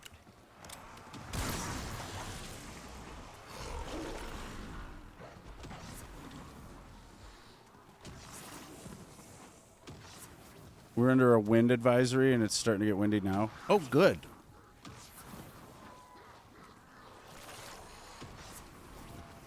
That's going to make all that rain freeze in place.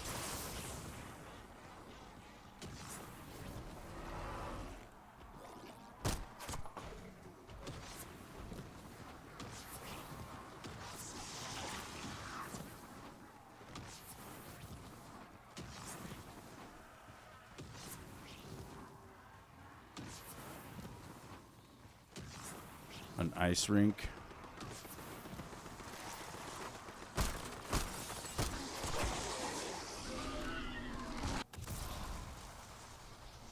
How about a bowling alley? Come in. We'll advise when it reopens.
Ugh. This ball's bouncing all over the place.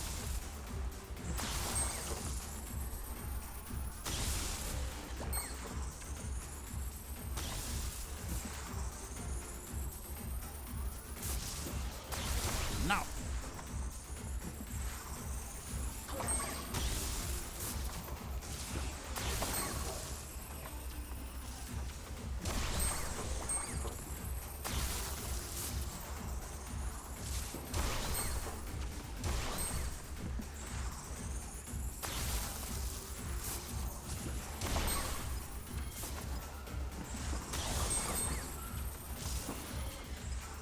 No.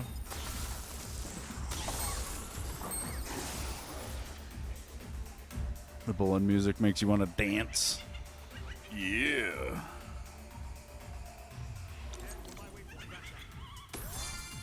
Let's see what kind of trash I get here. What? It's an AEK, but it looks like a rocket launcher on the thing. That's weird.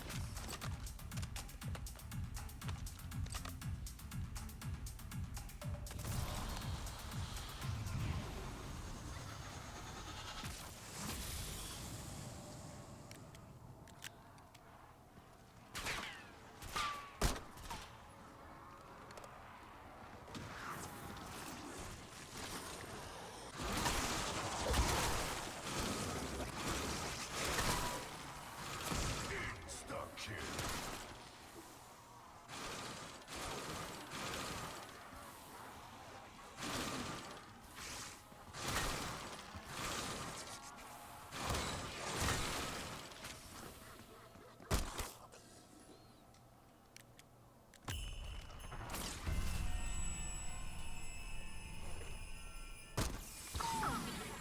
Oh, shit.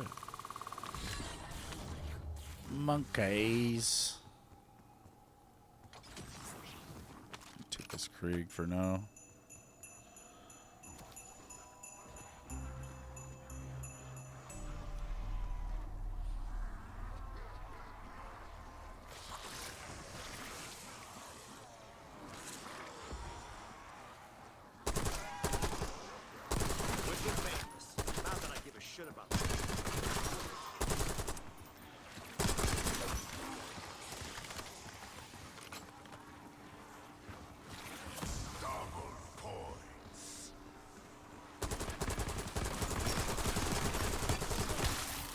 I think one of the main things is we get a lot of, like, Seattle's weather.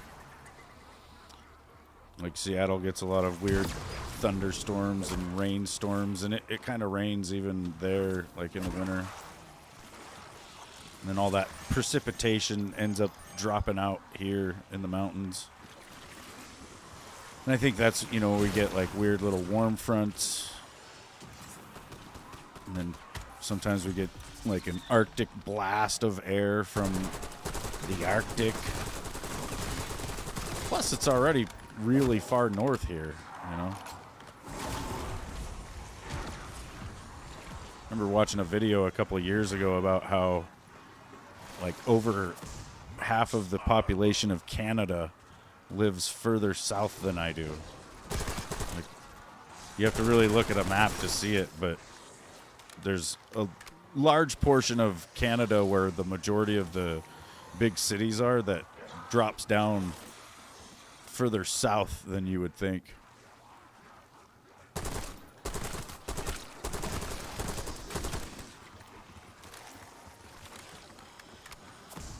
Bums as far as the eye can see, shaking their change in their jars. You got any spare change? I just need a little bit of change.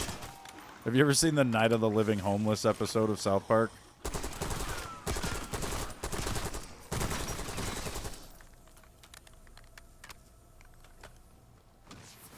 It's funny as hell. That's what it is like. One of your favorite episodes. Hell yeah.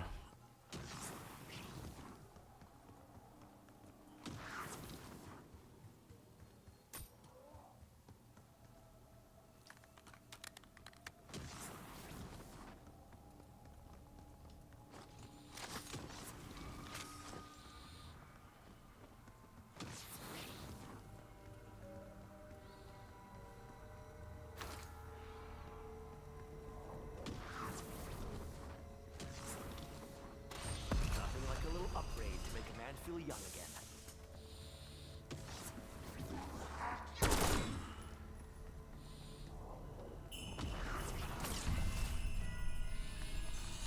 Every round you gotta wait and see if it's gonna be spider crabs. If you have to hide inside. And it is.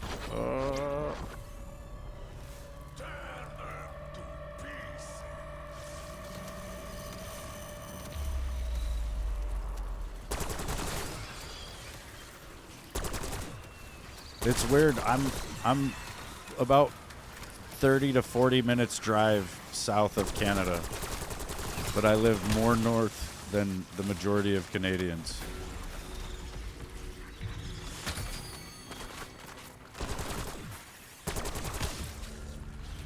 Oh yeah, I've got a monkey. Hold on. Showtime. I will carry combat. I'm blocking this spider. I'm gonna smell like blood for days.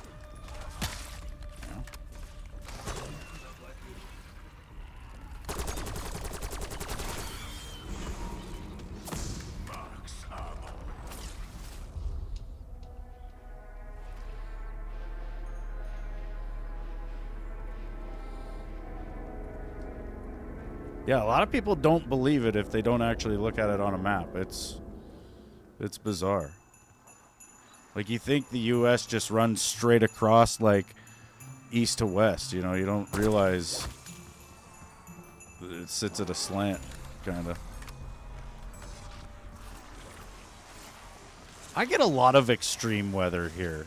You know, when I was a kid, the coldest I saw was -70. It was in, like, 1989. Yeah, I'm not old.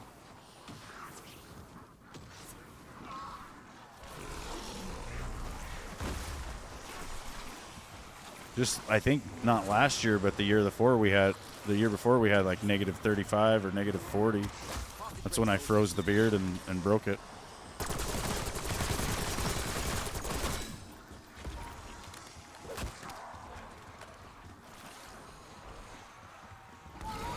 Yeah, I live in the North Pole. I'm fucking Santa. I've tried to explain this to you guys.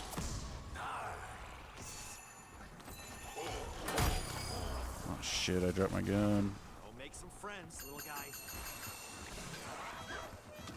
Got a present for you, zombies.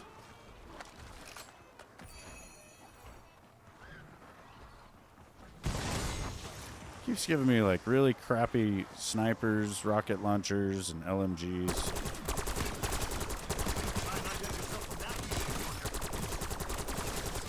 And I really just want a lightsaber. My whole life.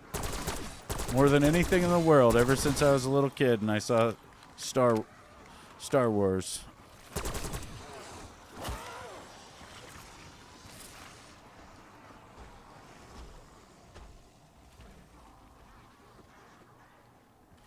Setting rally point.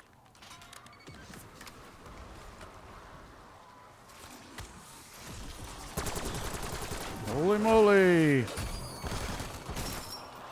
Oh my god, I don't know how I got through that. I think I pooped and then they just slipped on the turd. Sure as shit doing my part.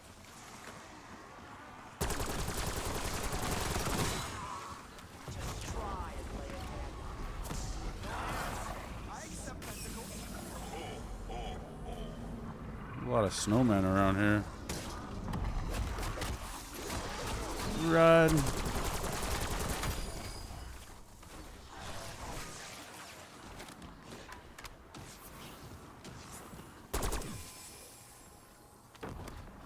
Sweet.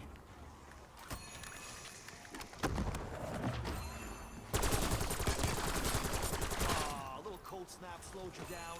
Good.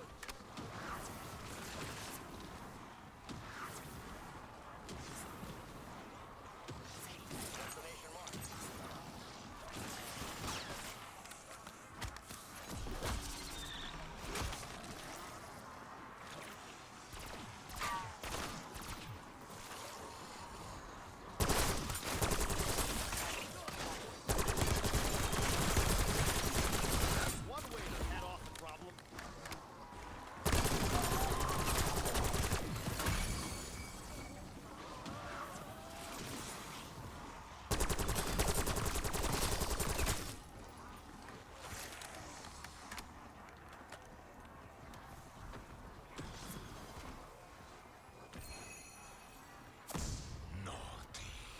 Oh no. Santa, why?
This thing hits half as crazy as it looks. I'm in for a good time.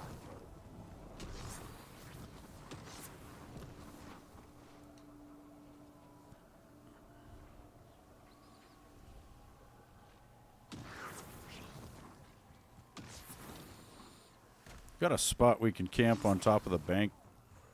Let me grab Stam real quick though. In case I fall off the roof.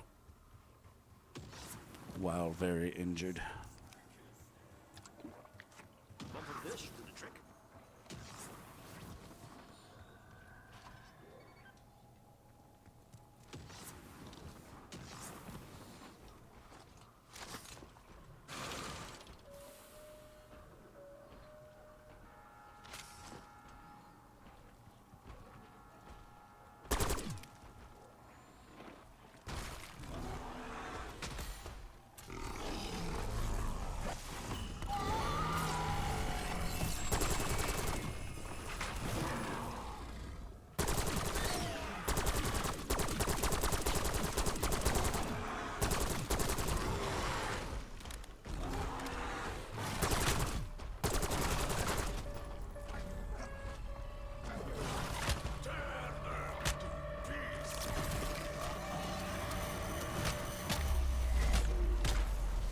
Christ.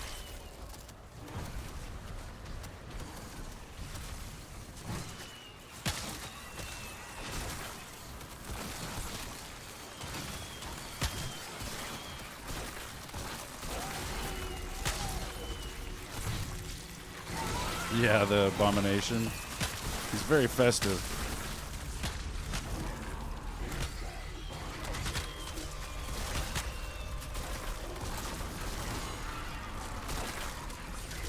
If I can run in the cold. Yes.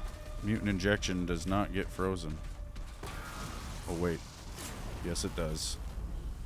Oh, my God. Not gonna lie, I could go another round on that.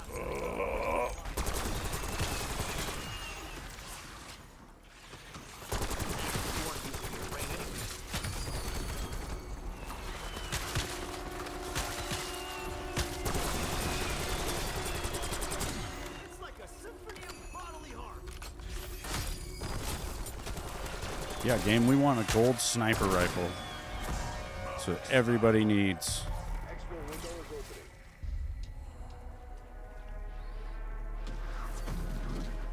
I wonder if you can buy armor, though. Yeah, you can, but it's 10,000 points. God damn. Well, when you're at level 3, anyway.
You should come up to the top of the bank and hang out with me, man.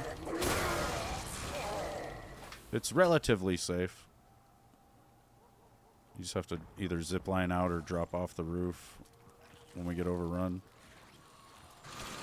And then we got to go inside of probably Quick Revive or something. Exfil helos needed elsewhere. Oh, shit.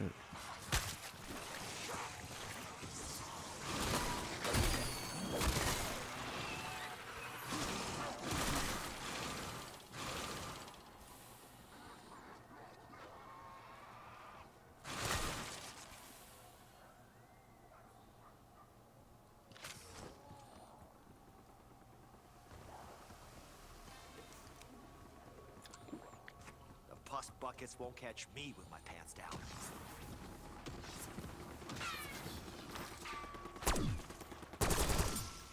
Should have worn your long johns.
Dark ether field generator.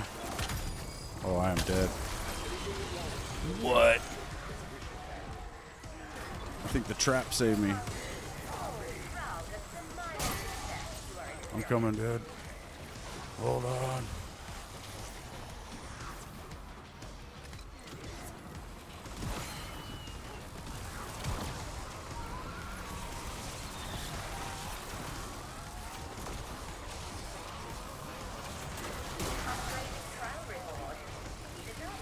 They spawn so fast, man. This is going to be easy.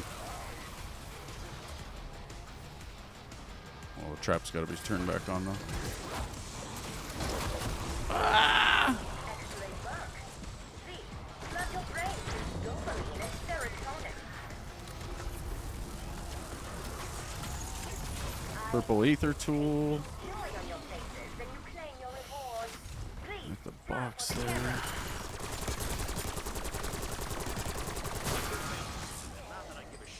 Oh, shit, there's vault keys, alright.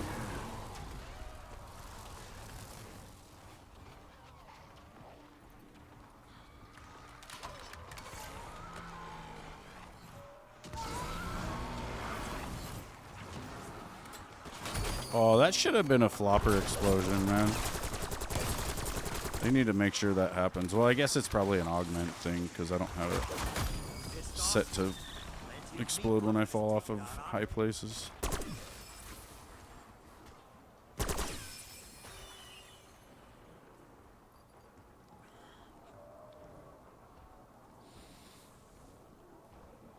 XMG is pretty hardcore. Although it doesn't have cryo. This does. Gotta go around shooting all the snowmen because they can drop really good shit.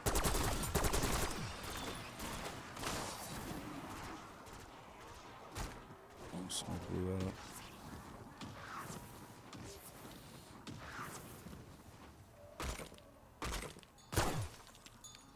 .08 for the last number.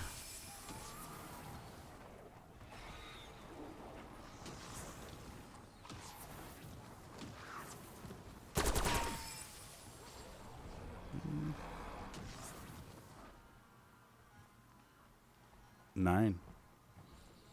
Something 9-8.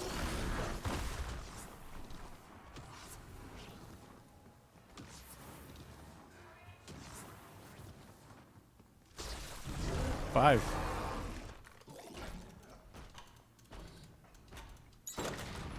Sweet.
Couldn't get that prompt for a second. I think I want to take that. So I need to level it up.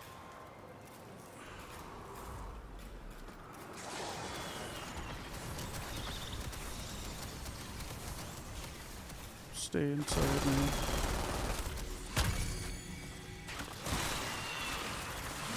If you get up on the bench, like right behind me, I think they pathfind into like a straight line straight to me. That shit.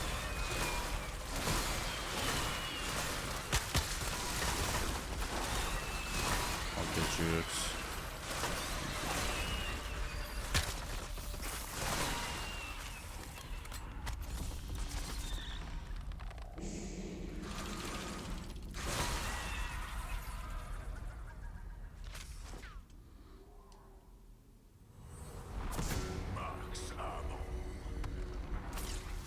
If you follow me up here onto the roof, I can show you this zipline spot. We just camp. Pretty much have to have a jet gun, but if we had two, it would be really good because we could sit side by side.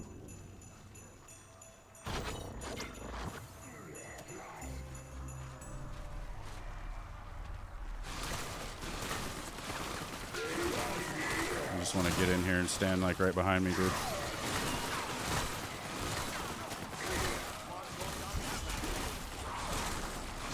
You'll be able to shoot a lot of them. You won't have to run around and risk your life. Oh, you jumped in the Casimir. What's up, Screw Noodle? Good day to you, sir.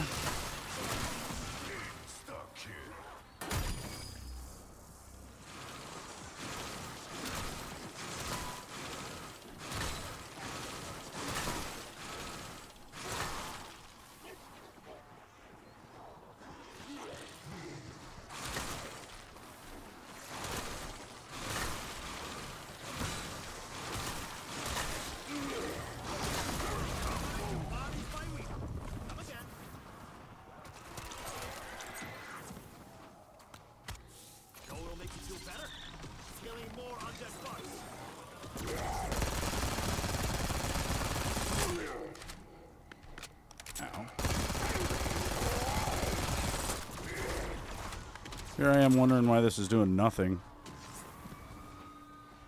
Gotta pack a punch it. Duh.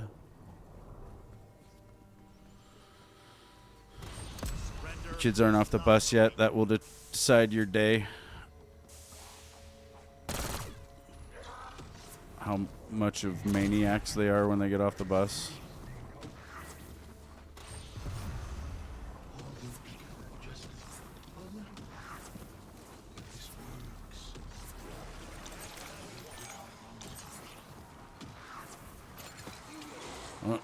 I was surviving, but I slid too fast.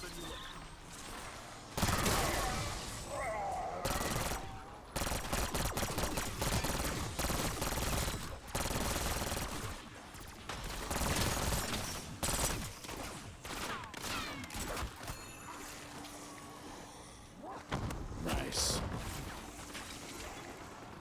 So you pretty much want to use the snowballs to freeze the zombies so that you can get presents, so that you can get cryo freeze.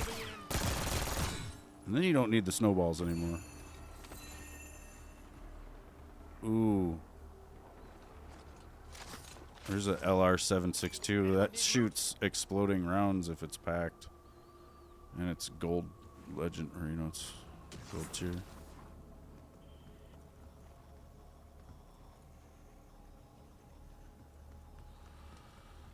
That's a badass gun.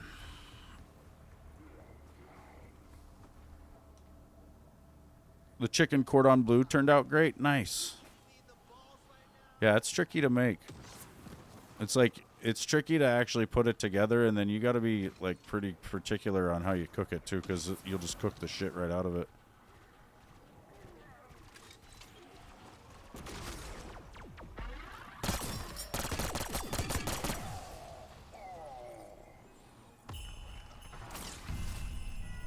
We got Wonder Fizz.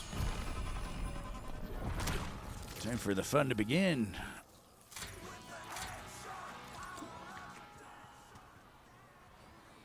I'm gonna pop my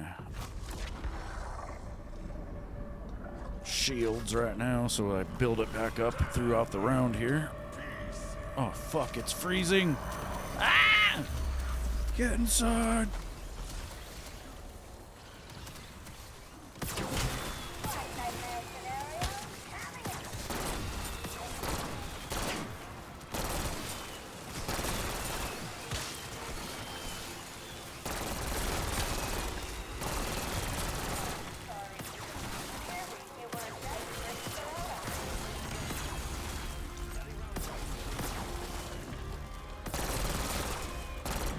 Starting to get some pretty good presents now. We got like a gold hue to him. I think that was like that.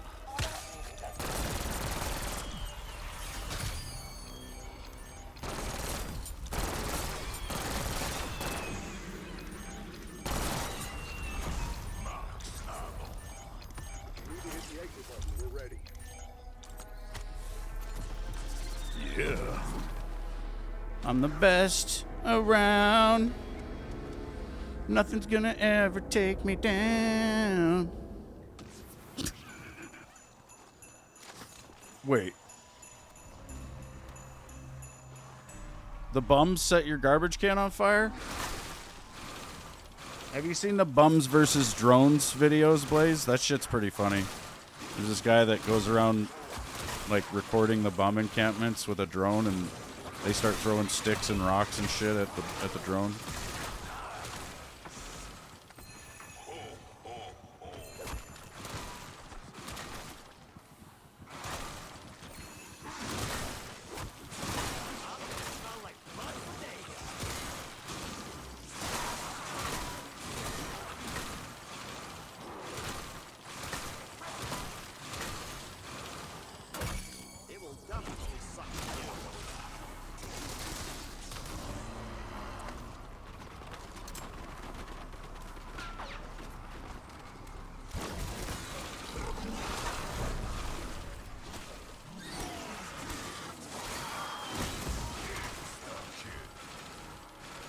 Oh, wow.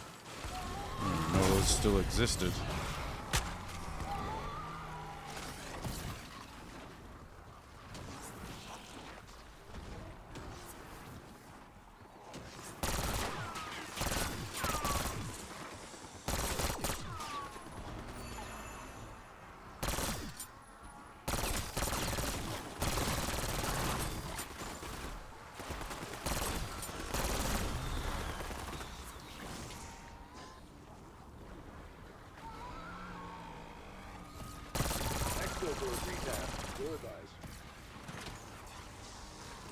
Man, it looks dangerous down there.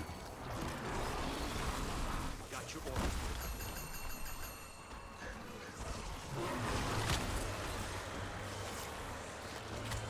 Better live on your feet than die in your ass.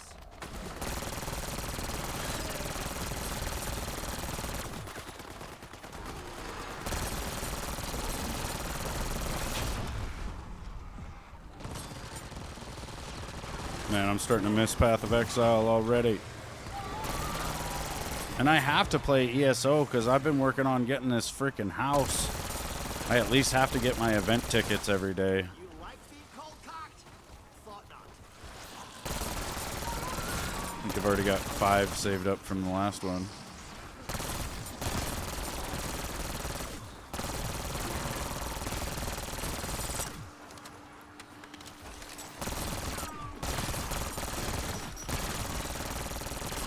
This gun's got a pretty awesome fire rate.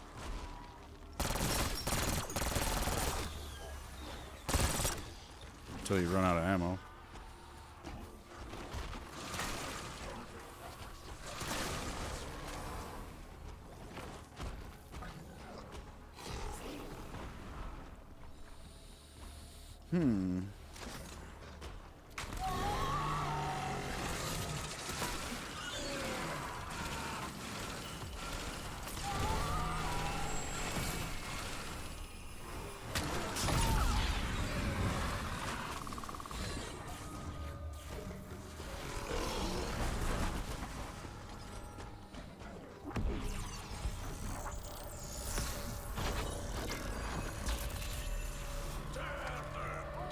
Get in the house.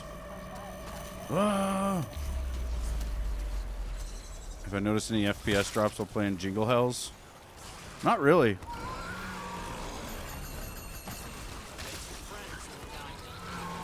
Mine, for some reason, stays around like 116. I don't know what the reasoning for that is, but yeah, it's. Well, I guess it is kind of lowering.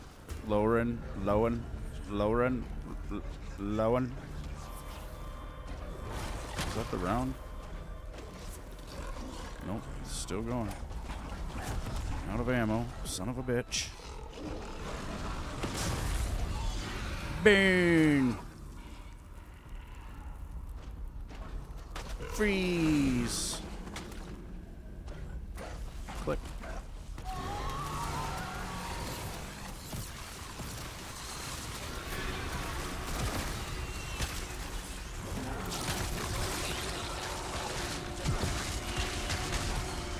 the truckers can't kill me.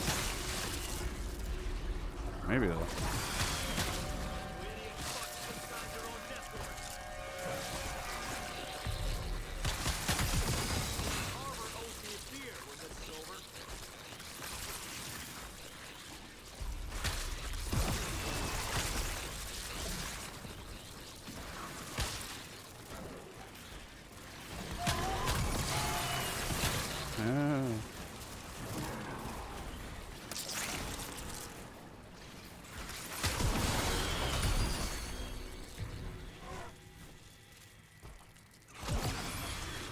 I've got a 4080 Super.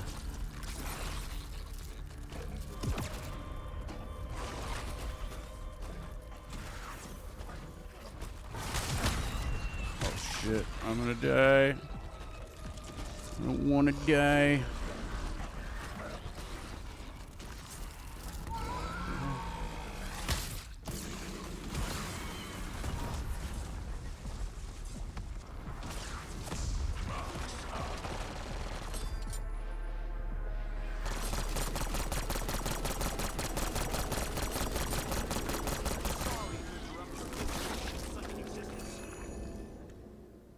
There's a GS45. It'll be Mustang. Maybe Sally's. You need flopper, though. Oh, shit.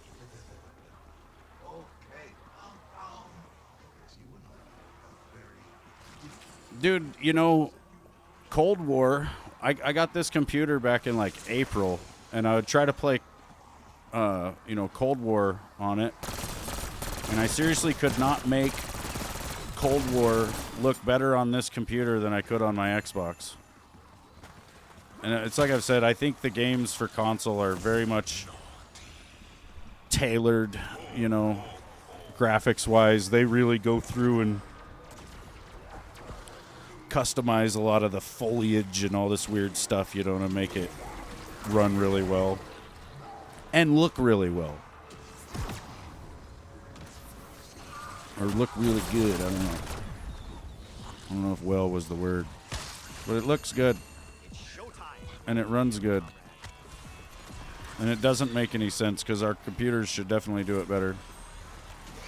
I think, like I said, I think the games are made that way. Oh, shit. Don't worry, I got it.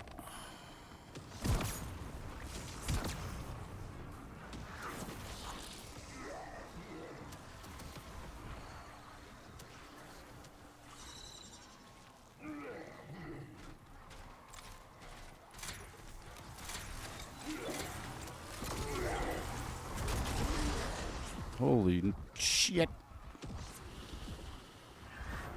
He knocked me right off the roof.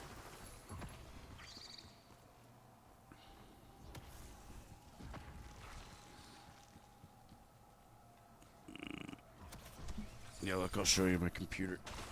It's sitting over here. I'm gonna die. Oh my god, I'm gonna die. Oh my god, I'm gonna die.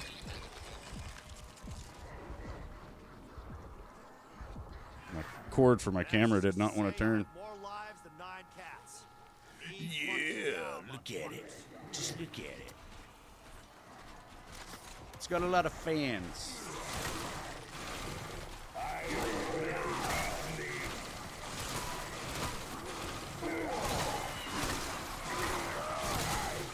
It gets kind of loud, though, too. I've noticed that. Like, when I'm really doing something crazy in a game, I can hear my PC. I can also reach out and touch it, so it's not that far away. That's probably why I hear it. But.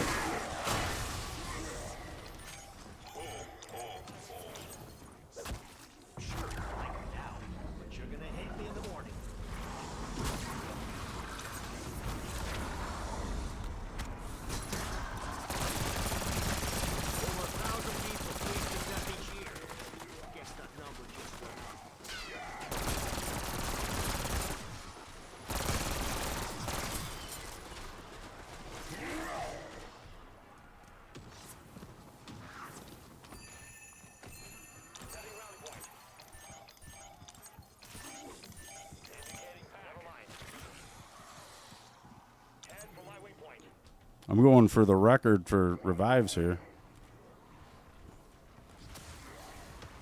22.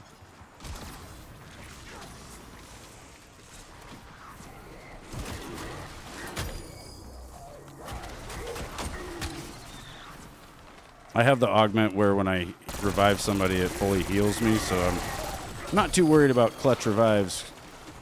As long as I can get the revive off.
This is why I love co-op, honestly, because solo is just boring, man.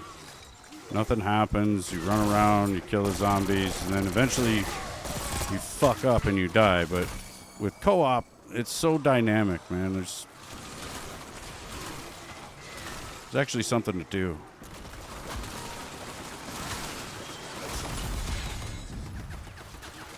Oh, yeah.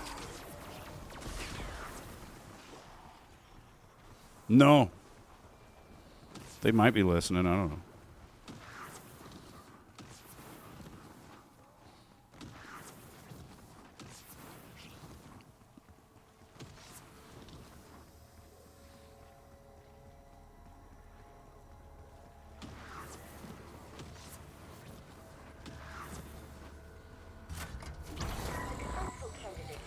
Flop a trial. Instructions to the letter. And boy, do I feel super pedantic today. Oh, okay.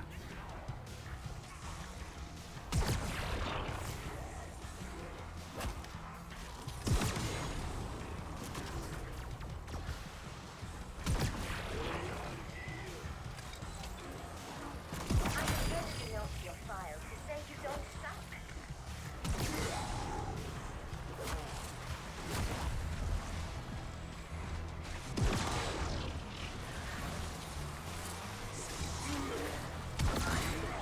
You to be rocking back and forth in a fetal position by now.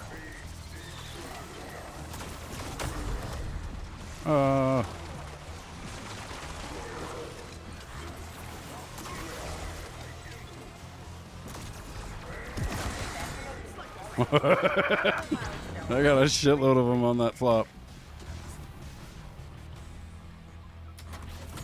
I would throw you a party. Another purple ether tool. The game has no idea what we need, man. It's like, here, I have a purple ether tool. You got a gold gun.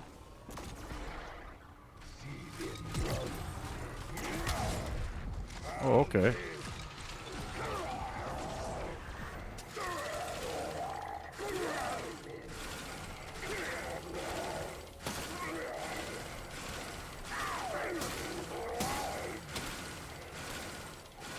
Make sure to check that reward box, dude. You might have a Pack-a-Punch crystal sitting in there. Or spend your points.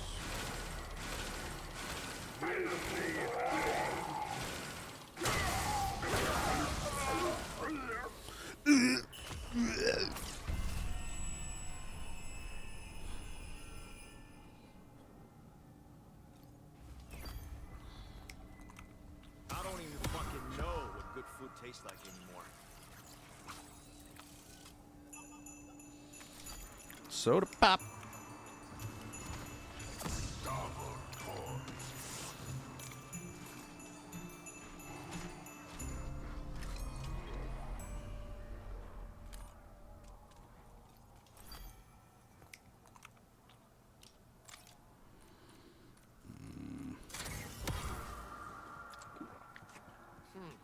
Smooth as an iron fist and a velvet glove.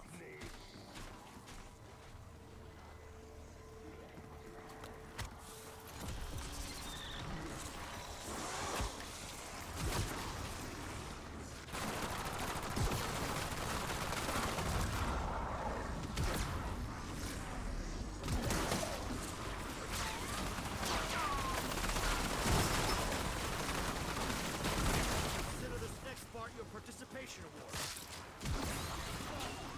Authorizing chopper gun and close air. Found some THC infused toothpicks at the dispensary. That's crazy.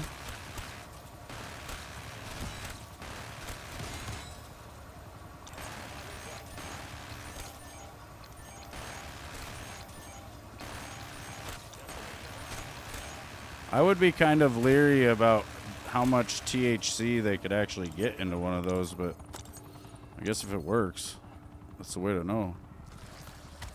Looks like you're gonna live. I'll let you decide if that's good. I've got some THC infused honey, and the caramels that I get, you know, they just look like a wrapped piece of caramel. Like you would have to really eat the thing and sit there and chew on it and taste the shit out of it to know that that's in it. Some of them, I swear there isn't anything in them. I mean, they work, but they don't taste like it.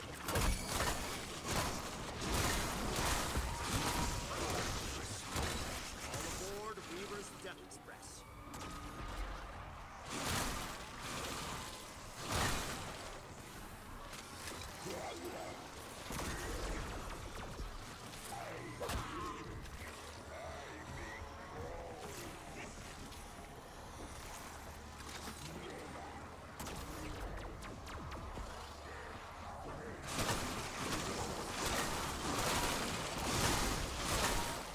$60 milligrams a piece? What the fuck?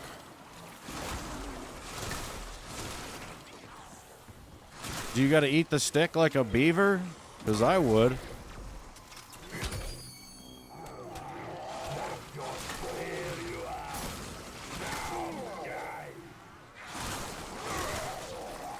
You know those homemade popsicles that you can make with an ice tray and toothpicks?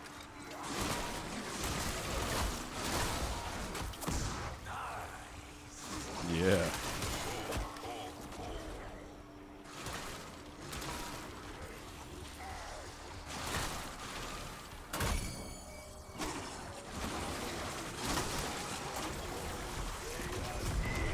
Ah.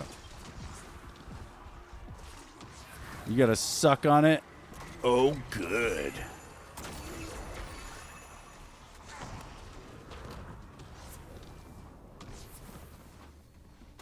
Here's to finding more efficient ways to Triple pack. Aw, a little cold snap slows you down.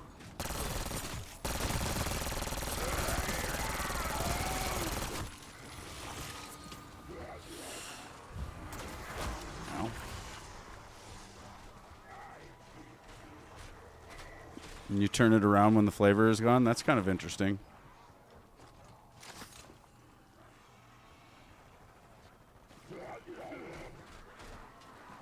Like being the center of attention. What?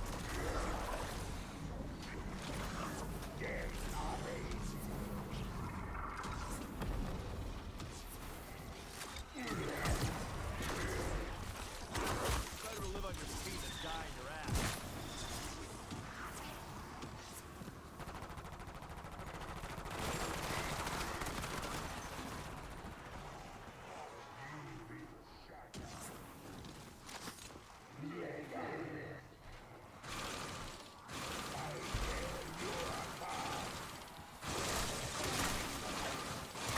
About 2 hours before I had to go be Santa yesterday, I decided to get just shit ripped on edibles. Which was the go-to play, honestly.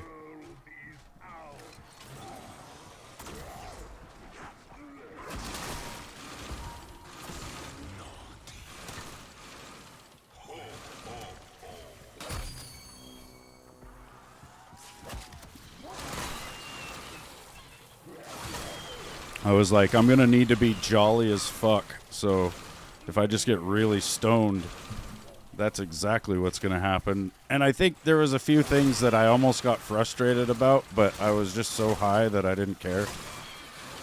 It was perfect. Exactly. Well, it wasn't the best case scenario. I didn't have like a costume that was totally legit, first of all. So, I mean, the costume was all right, but the beard looked stupid on, and my beard's not long enough or white, so that wasn't going to work. I don't know. The beard coloring that we got, it smells really bad. It smells like rubbing alcohol mixed with farts. And I didn't want to have my face smelling like that either. Like, yeah, I've got a white beard, but if you get anywhere near me, it's going to be bad. Like, I think I learned some things yesterday. For one, I don't think I'm really ready to be Santa. It's something I will aspire to do, but it's like I told Callie, you'll know you're ready to be Santa because people will start, like, confusing you for Santa in real life. Everything in life is a marathon. Even the fucking apocalypse. But I do want to try though. I want to try to start growing my beard really crazy. I wouldn't mind getting like a really high value Santa suit. They're like $600 for a really legit one. Which I don't know. I'm worried that they will be even hotter. Like you're wearing more material, and I think it's thicker. But I think they have like special liners in the nice ones that probably make them like a little more tolerable. But it was bad, dude. Well, and I didn't realize Santa has long fucking hair too. Like, and so I had to wear a wig, and that also increased the heat tremendously.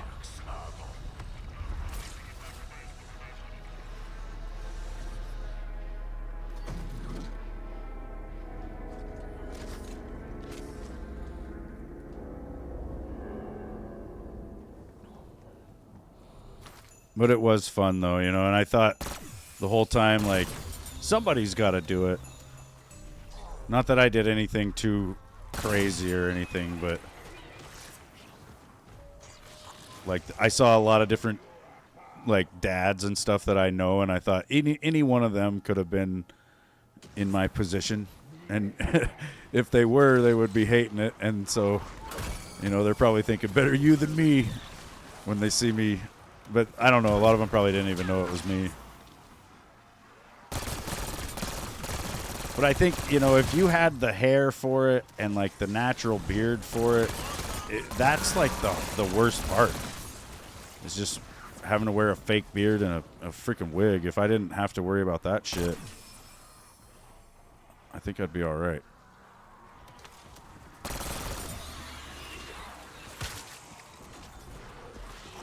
Beard's a dirty gray. Yeah, see, I'm about 5'9" and about 250, so I've got a good Santa gut.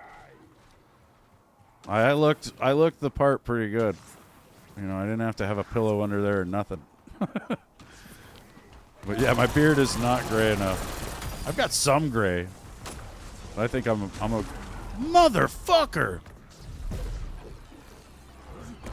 Oh yeah. I wasn't looking like Billy Bob Thornton or anything.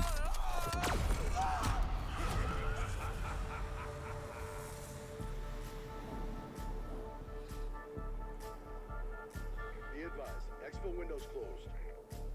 Oh, thanks, Blanchard. Comes on. The exfil window's closed. Right, as I'm getting shot off of the spike of a mangler.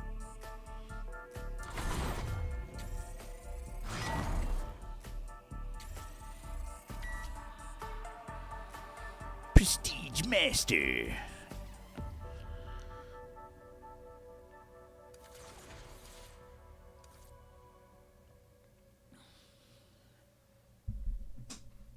Yeah, I think, I haven't tried to count my grays or anything, but they're definitely multiplying. Let's see here.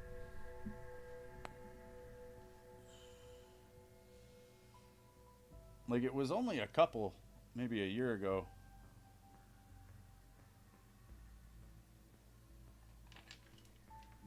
We need brighter light.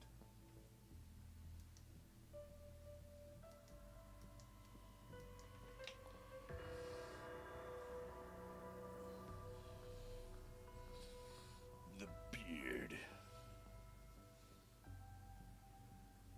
It's my shirt.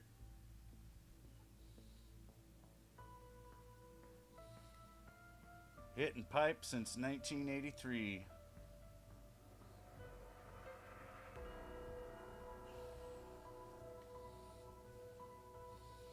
...2001, dude. I enlisted on 9/11.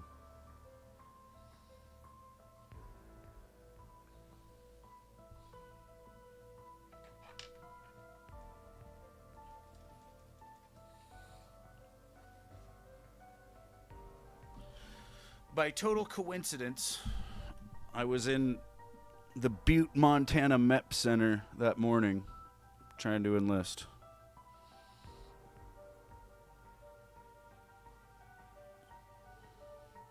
Your grays are talking to each other. Probably. It's like they just start rubbing on each other. It's weird to think about a gray hair because it's like, it's just a colorless hair. Do they grow in fully gray? Like, does a gray hair start in my face and come out gray and then grow out to be a gray hair? Or is it just a normal hair that just decides to turn gray? That's what I'm wondering. Does the color of my hair just fall out?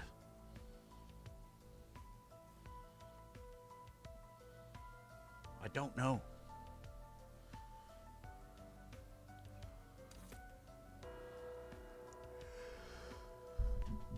They do weird things. Yeah, they do. They do that. Shit, you guys, I don't know. I really want to play PoE. Path of Exile. As much as I want to keep playing zombies on hard.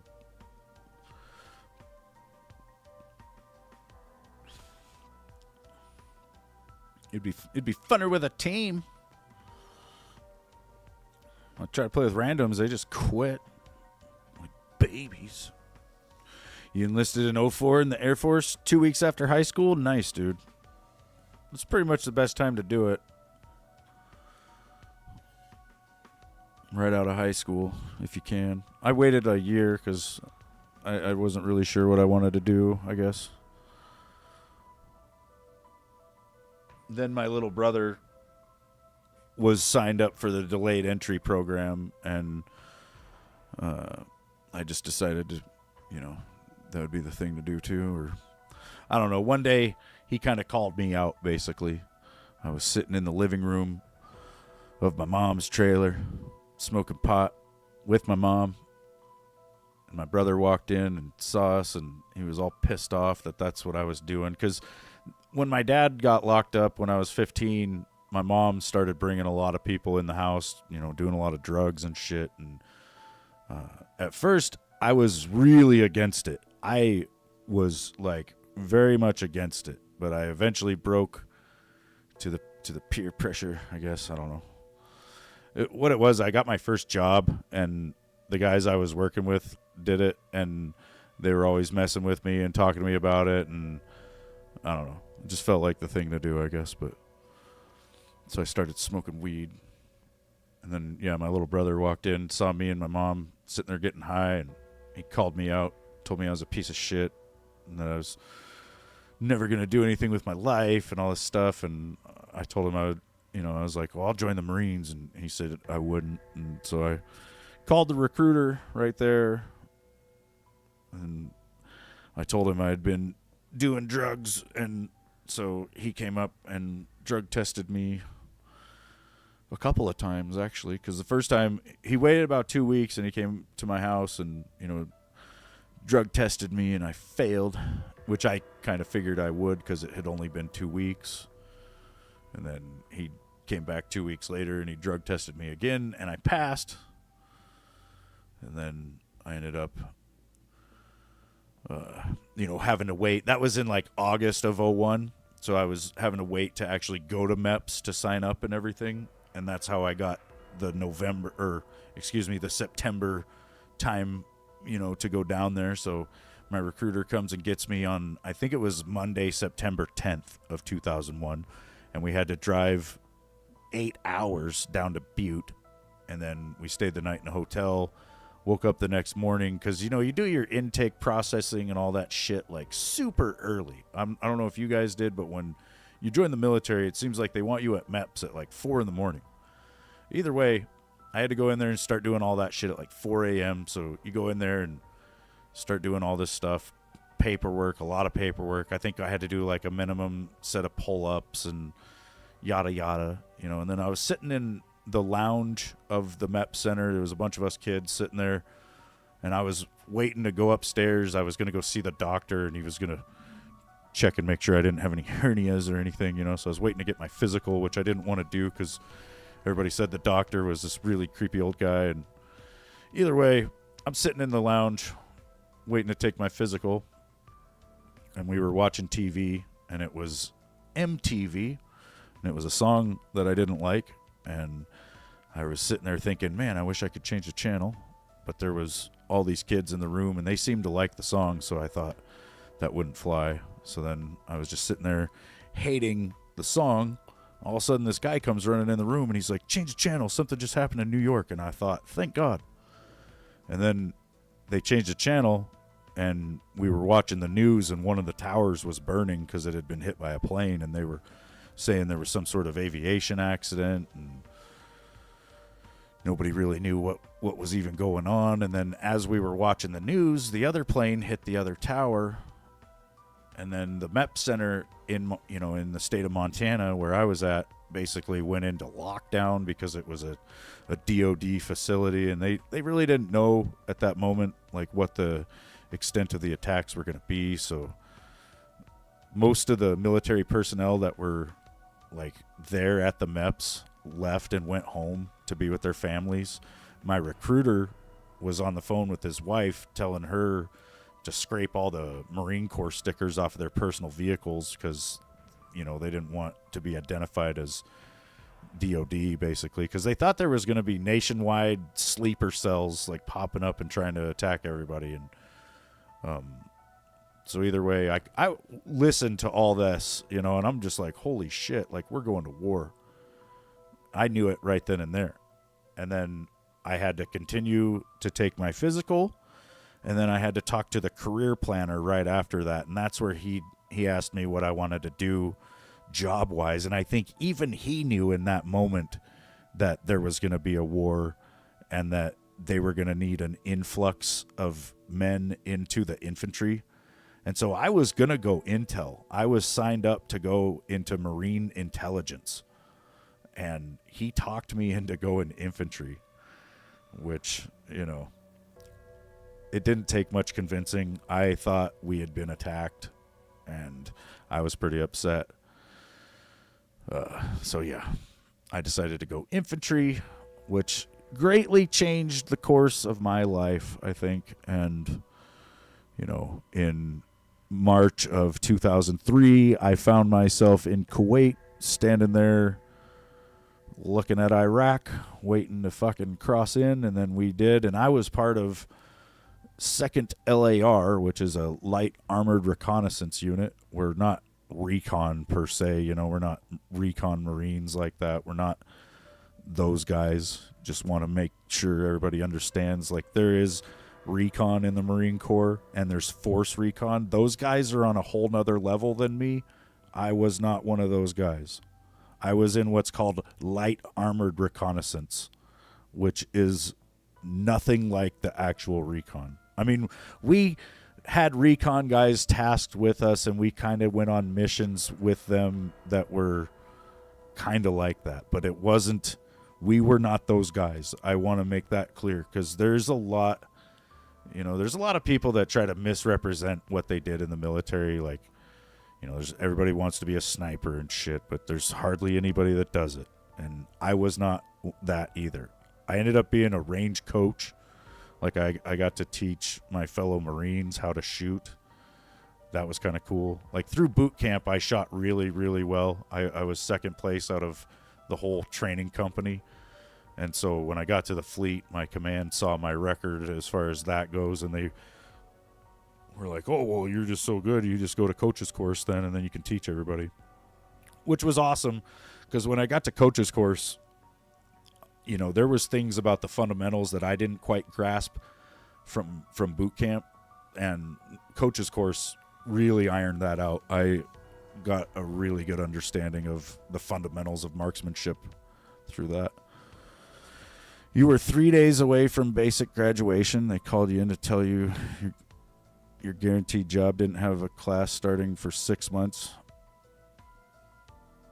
Yeah, that's kind of how they did me too. That's what the career planner said as well, right? Like, he said that if I wanted to go Intel, I was going to have to wait. And then I felt like if I waited, I might not go.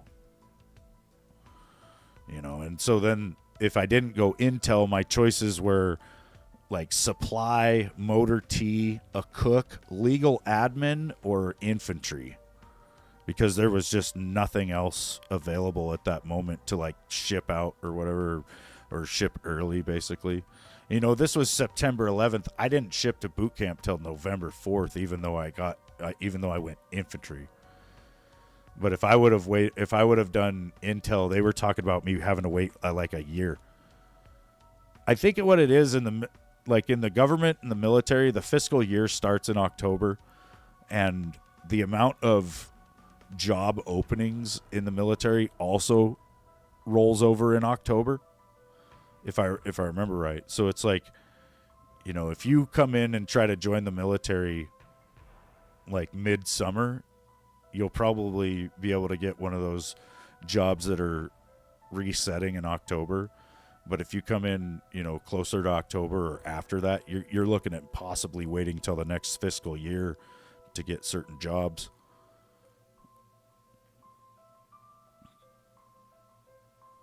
Yeah, thanks, Blaze.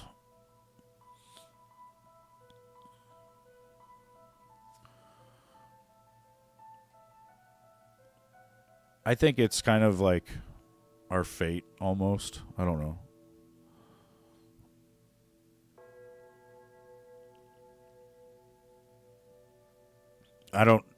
I don't know what to think about the afterlife, but if there is reincarnation, I do like to think that maybe I'm part of some warrior class that's, died in war over and over again. Like, I was probably a Roman at some point and died in battle, and then reincarnated 100 years later and died in some other freaking battle, and then just keep doing that. It's like you're born into this world with that mindset of knowing you're already a warfighter.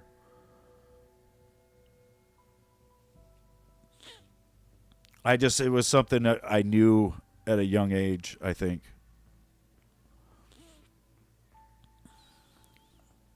Yeah, there's definitely some things we don't know for sure, like especially the afterlife, I like to keep an open mind. I was raised Baptist, and I do believe that Jesus died for my sins and that I will go to heaven as a result of believing that. But I also believe that I could be wrong. I don't know. I don't think anybody's ever died and came back and said, yeah, that, Jesus was there and we were right.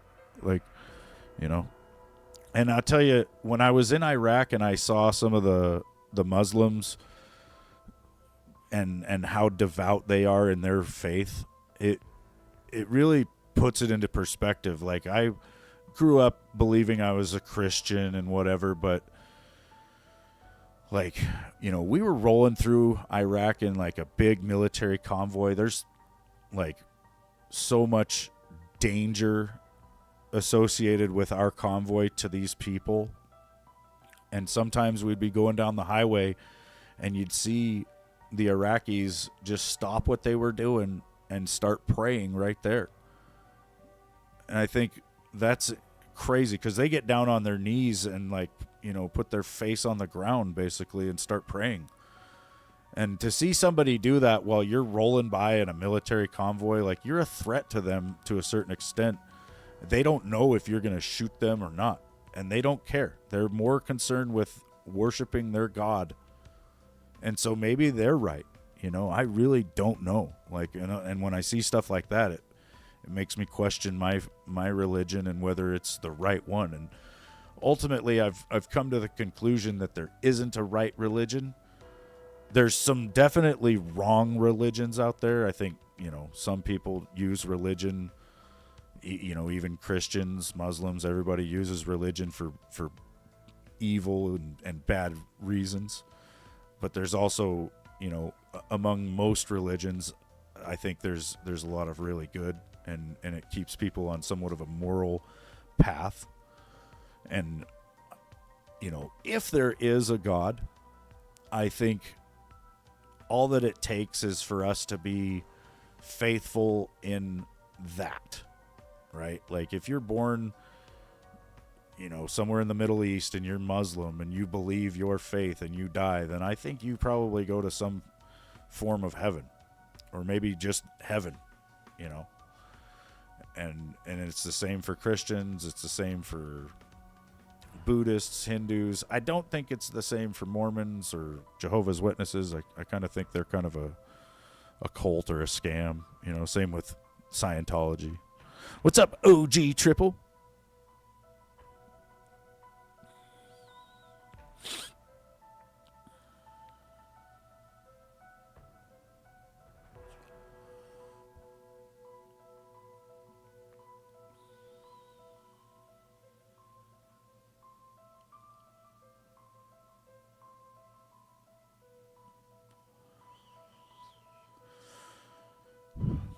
Yeah, there's a lot of weird things like that, Blaze.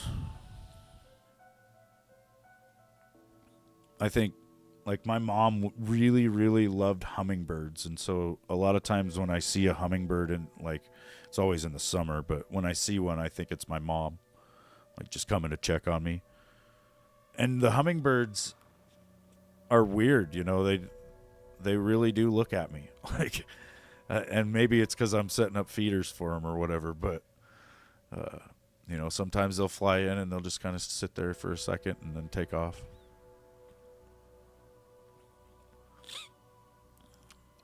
I mean, maybe I'm wrong about Mormons, you know. I don't know. I just don't trust a religion where your head of the, like, the congregation is called a president. It seems a little sketchy to me. That seems more like a business than a church. That, and from my experience, because my great grandmother was Mormon, and she's like really high up in the Mormon church. And if I went and tried to get into the Mormon church, I think because of her status in the Mormon church, I would be like allowed and probably, you know, like, I don't know exactly how it works. But I think I have some sort of status in the Mormon church without even having been a member, because, well, when I did my ancestry as well, it said that I had ties to, like, people that lived in Utah, I guess. So I don't know if I'm, like, related to some of the early Mormons, but I might be.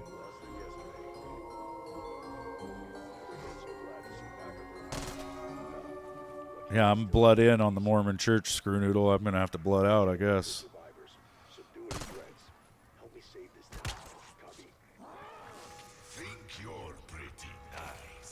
But yeah, I went to a Mormon church back when I was probably like 30 just to check it out, you know, and I was really disgusted with how like how crazy they are about tithing. Like I said, I grew up going to a Baptist church. When the tithing plate was going around, you know, it was just like an option, basically. Like if you feel like adding some money in there, you can. But at the Mormon church, they really think that if you're not tithing, then you're not a good Mormon. And I think they think that they can tithe their way into heaven. And I distinctly remember hearing Mormons say that if they didn't tithe, they weren't a good Mormon. And so I don't like that. I've been to Baptist churches where they start talking about money. Like I went to one after my marriage went to shit and I felt like I needed some help basically, and I just wanted to hang out with like Christians and, you know, try to talk to people. So I went to this Baptist church that was like down the street from my house. It was a huge church, right? And I think that's where you're going to run into trouble, basically. Like, the bigger the church, the more likely that they're scamming. But I went to this big-ass church, and the pastor he did a whole sermon on money. And then he was talking about how he was getting ready to go do his mission. And I'm thinking, oh, okay, where's he going? You know, maybe fucking Somalia, something like that. You know, we're going to go help some people that are starving. He went to the Bahamas for his mission. And I was like, you're scamming. I never went back. I never went back to that church.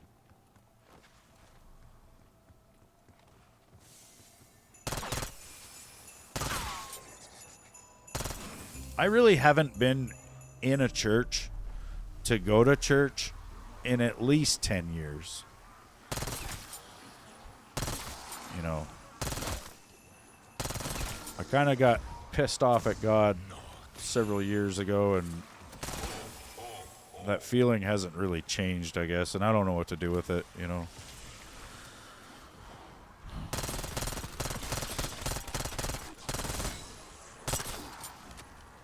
I mean, some days I feel like I'm almost over it, and that I want to go back or try to go to church.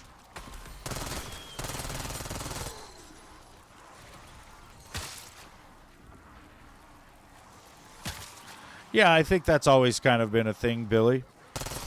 You know, that's kind of like the standard. But Mormons really believe that you're supposed to give 10% of your actual income. Like, I remember seeing my mom's boyfriend, you know, stressing about this shit, that he was going to put 10% of his income into an envelope and put it in the tithing plate, or they didn't think he was a good Mormon. Like, I don't like that. Like, I don't think anybody should be looking at what other people put into the offering. You know, if the person next to you puts $1 in there and you throw a $100 bill, you're not any better than them. I don't think so anyway. But I think the Mormons do. They think that, you know, it's kind of like when you buy somebody a present, right? It's really the thought that counts. But a Mormon is going to look at it and literally go, see, I bought you a present worth, you know, $100, so I like you that much. Like, it's really not about the amount. But to them it is.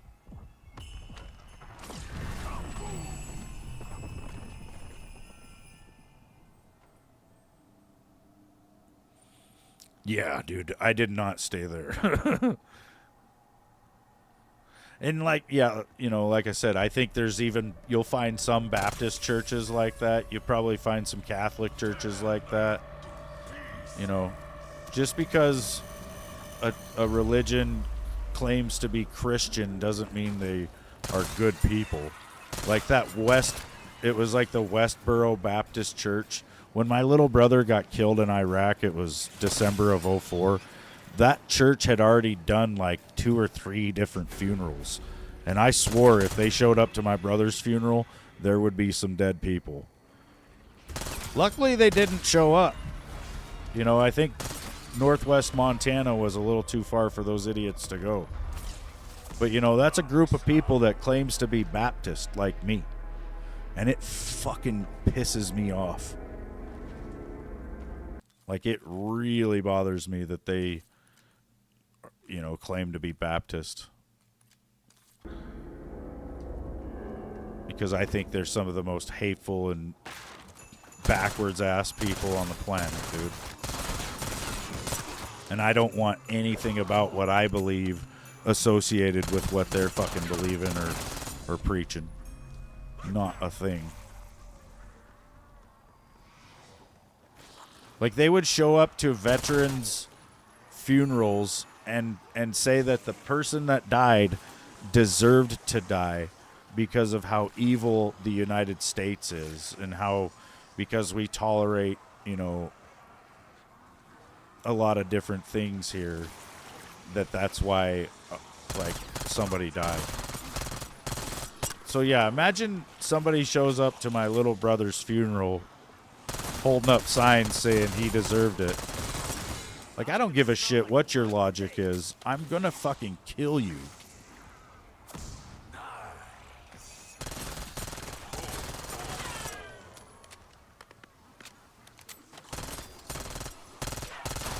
I don't care how you rationalize it in your own head that you think you're right saying that shit. Ain't happening here.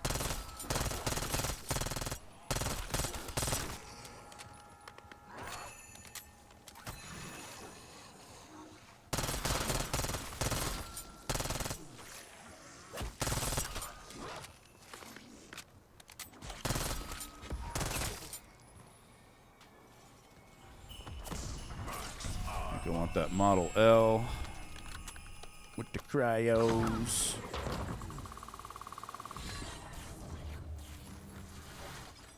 Yeah, it was fucked up, Billy. That shit was really popular in like 05, 06. You know, that church, they were just constantly popping up on the news at different veteran funerals, just saying that bullshit. You know, and I think, honestly, those people represent more of like the extreme right, because their rhetoric is definitely of that nature. Like, I don't think that's something that your average Dem probably considers. That you'd have people like me who voted for Trump, but would also see somebody like that as just completely irredeemable. Like, those people, the members of that church, are shit. And I, you know, I have nothing nice to say about them at all.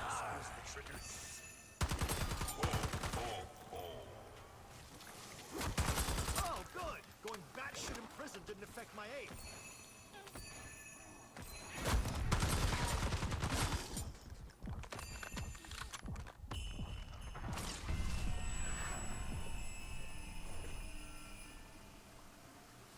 Man, I'm just first rooming it.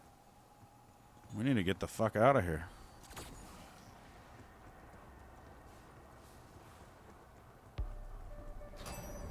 That's Dr. Moline. Joined the physics team last year. I Quick revive.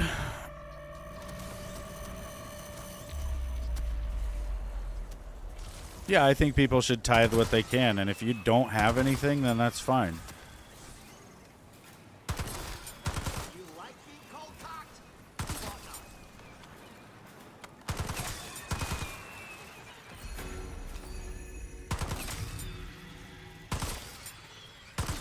And I also don't think you actually have to go to church. I really don't. I think that's something that organized religion would like to maintain. But I don't really believe that you need to do that. Now, it does help, you know, spread the word and whatnot. And maybe, you know, if there wasn't organized religion and there wasn't churches, a religion would probably cease to exist. But, you know, there's some people I think that just cannot go sit in a church. Like, for whatever reason, they probably don't want to be around a bunch of people like that. Or, you know, honestly, a lot of the people at church are phony as shit. I've come to know that too growing up. Like, a lot of people go to church just to put on airs, you know, just to show out. Like, they wear their Sunday best, quote unquote, so that they can show their neighbors how much better they are than them. You know, and so I don't think church is really necessary. I think it's all about your individual faith and whether or not you really believe things. Like, if you believe Jesus died for your sins, then I think that makes you a Christian. I don't think going to church, putting money in a bowl, or, you know, saying a bunch of Hail Marys or any of that shit has anything to do with it. It's about your personal relationship with Jesus and whether or not you believe you have one.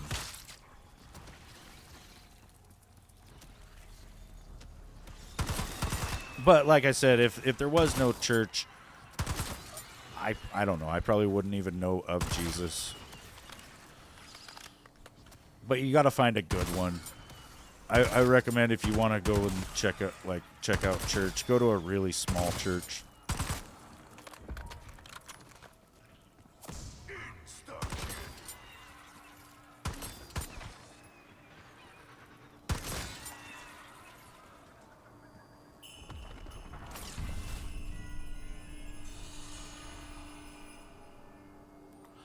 Yeah, I don't like that screw noodle. It kind of makes Christians look bad.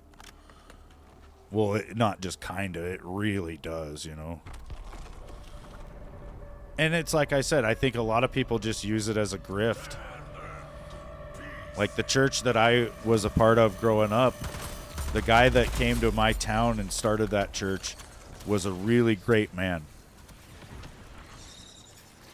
His name was Chuck Gray. And he was, when you think of a pastor, that's exactly who you think of, is Chuck Gray. He was just a good man, and his wife Nell was really nice. She ran the youth groups and all that shit. She was really cool, you know. And Chuck set up our church when we first started. We didn't even actually have a building. We would just meet in the upstairs of some random, I think it was a church, but it was like the Seventh-day Adventists or some shit. They were letting us have the upstairs, you know, and it was like 4 or 5 different families in town, in a town of 1,000 people. You know, we founded the church in our town, basically. And then we went from not having a church to having like this really tiny little church up on like the side of the town, kind of. It was like on the hill, like just on the edge of town, and everything was fine there too. And then we moved from there into a different building that was like 10 times the size of the one we had, you know, and things were all right there. It was like the church was looking up. And then Chuck decided he was going to go start another church somewhere else, and he put a different guy in charge of ours, and that guy ended up being a real scumbag.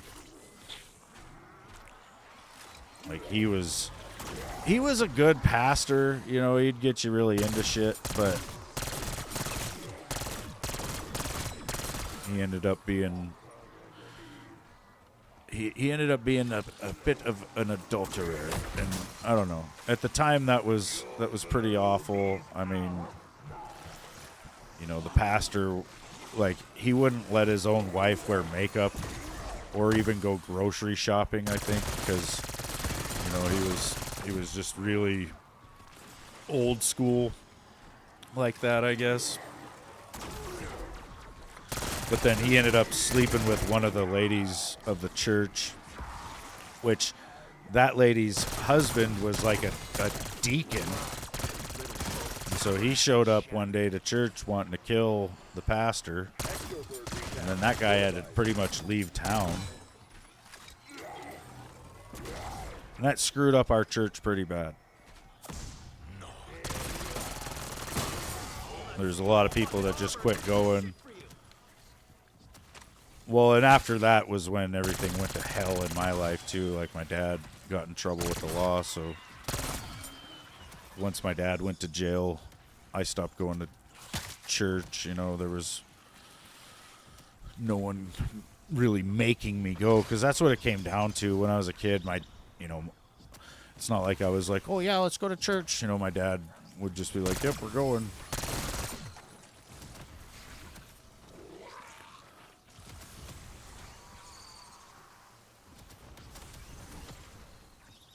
My dad was pretty bad about it too, you know, like we'd be sitting there at church and it's like, I don't know, the weekend and shit, so I probably stayed up kind of late in my bedroom screwing around or whatever. I don't know exactly, you know, but you're a kid, so you don't really go to bed on time or some shit. But either way, I'd be sitting there in church like passing out because I was just so bored.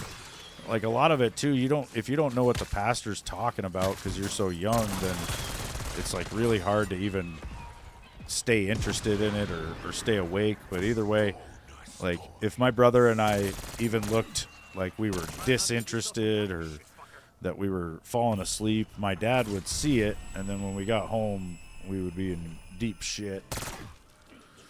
End up getting our asses kicked.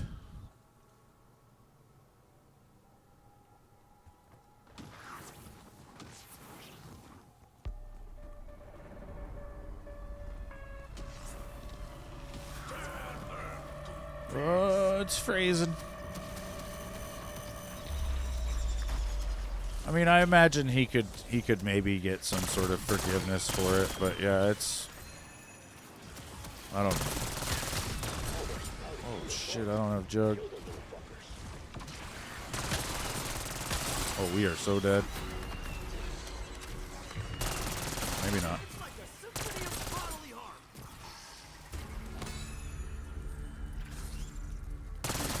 Wants me to have an ASG.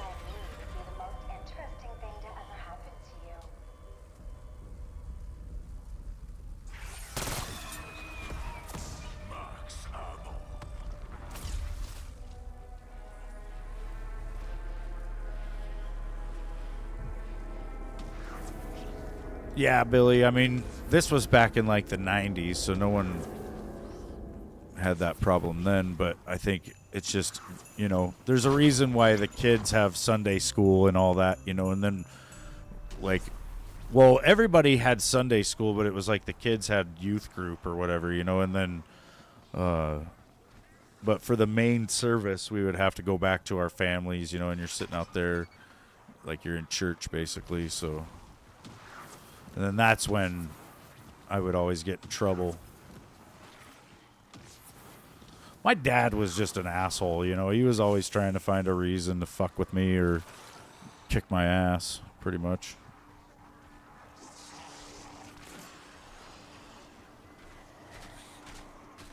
Like, sometimes he wouldn't even have a reason, you know, and my brother and I would come home and my dad would just make some shit up and start interrogating us over things that we hadn't done, and he would insist we had, you know, and then we would sit there for 2 or 3 hours being, you know, interrogated pretty much and tortured. And then eventually we would figure out what it was that he was even talking about and pretty much what he wanted to hear us confess to. And then we would confess to it. And then he would say that everything we had said up to that point must have been a lie. And so we'd be in real big trouble for lying. Now, as a kid, I got in trouble for lying so many different times. And it was over shit that I didn't even know what the fuck this man was talking about. You know, it was shit he made up.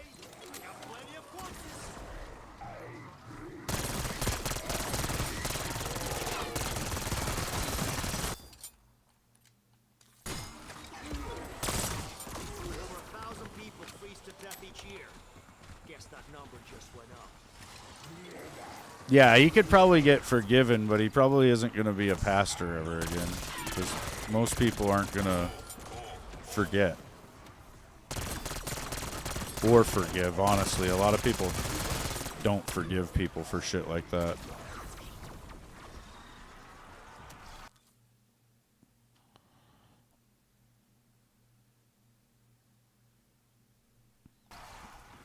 Well, and he was fairly old in his life too. Like I tend to think that stuff like that, mistakes are gonna get made when people are young. Like before 25, maybe 30 years old, you might make some really stupid mistakes in your life.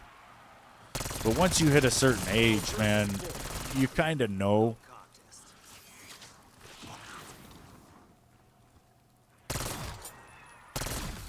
I mean, when you're a teenager and a young adult, you know something's wrong. You just don't fully understand the consequences of your actions.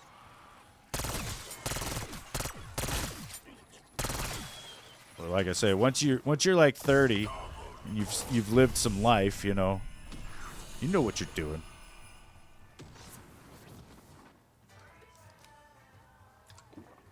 Who needs a tank when you are the tank?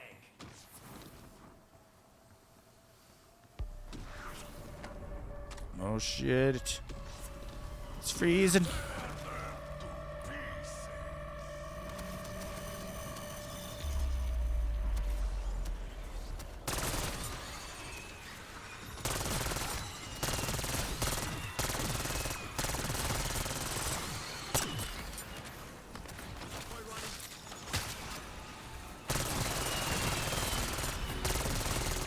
Coming to bodies by Weaver. Come again.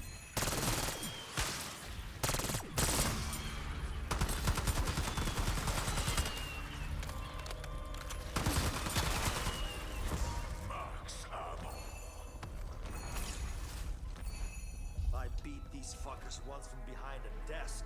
This time, I'll do it in person.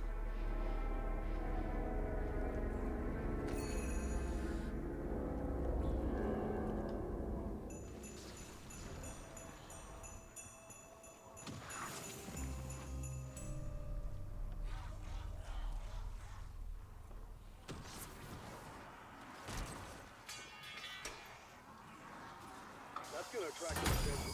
Keep the hostiles clear. We need to build pressure behind that valve.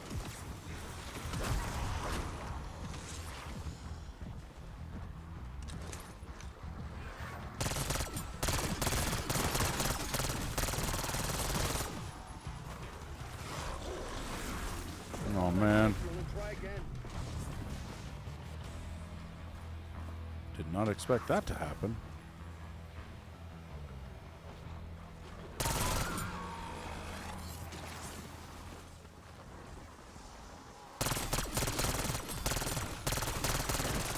Yeah. That's true too, Screw Noodle. I had somebody explain it to me a while back. They said that there's basically two different types of people in the world. There's moralistic people and hedonistic people. You know, moralistic people will do everything in their life based off of morals, you know. And hedonistic people or hedonists will do what feels good or what earns them a lot of money. And that's what they think is good and just, you know. Where, like, let's say you were walking into a grocery store and you saw some old lady drop her purse and, you know, you picked it up and you have the option. You can either walk back to your car, put the purse in your car, or fucking turn it in and give that person their money back because you know it was them, right? A hedonistic person isn't going to say shit to that person. They're going to take that money and, you know, they would look at you as a moralist. Like, if you take that money and take it into the store and give it to the person it belongs to, they look at you like you are wrong. Like you did something terrible because you could have had money and you didn't do it. You know? So when you do get that money, they think of it as the same kind of virtuistic endeavor as if you gave it to the right person. Like this chick that Biden just pardoned the other day, she had stole $54 million from the town she lives in. Hedonistic people, most Democrats, look at that lady as a success story because she was able to steal $54 million and then get out of jail. And she's going to live her life in success of being a thief. And hedonists see that as good. Good on you, lady. You've succeeded. You did it. You won the lottery, basically. That's what they think. And, you know, where a moralist won't take that money. It's like OnlyFans shit, right? Like a moralistic woman is not going to have an OnlyFans account because she knows that she's essentially selling her body if she does that. But a hedonistic woman looks at that moralistic woman as a crazy person and thinks you are foregoing thousands, maybe millions of dollars because, what, you don't want to put yourself out there? Like, they don't see that being a problem. They see the problem being that you don't want to make the money.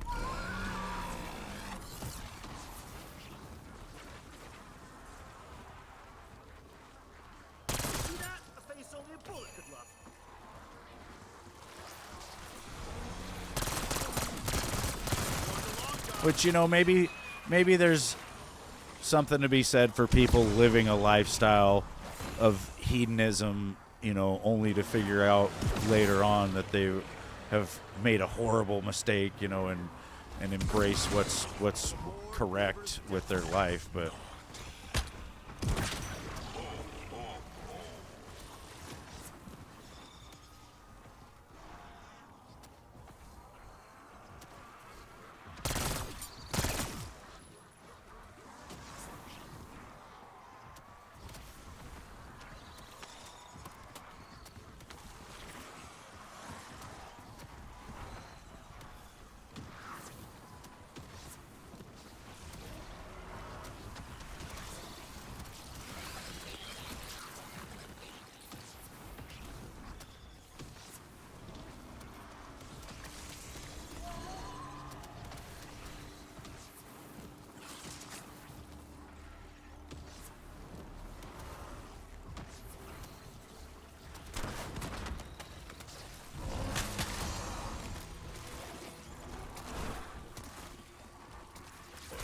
I was not sure if that would work, but it did. Be advised, exit windows closed.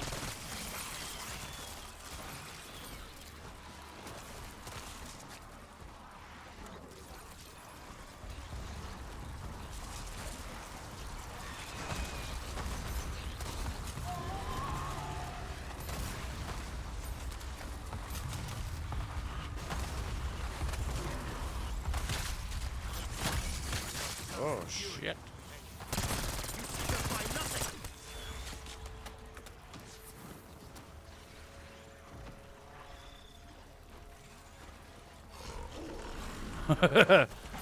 Some belly button pics. You got a really deep one?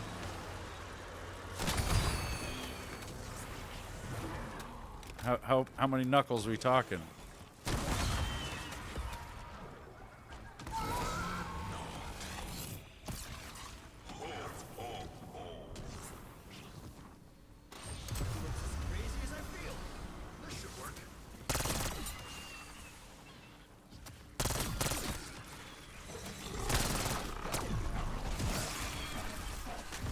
Shit.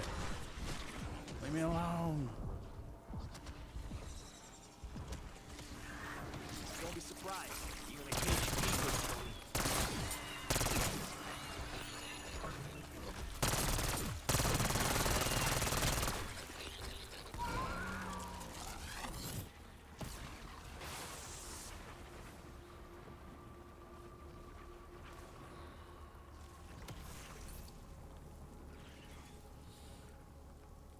Hell yeah, screw noodle. As long as you're making progress, man.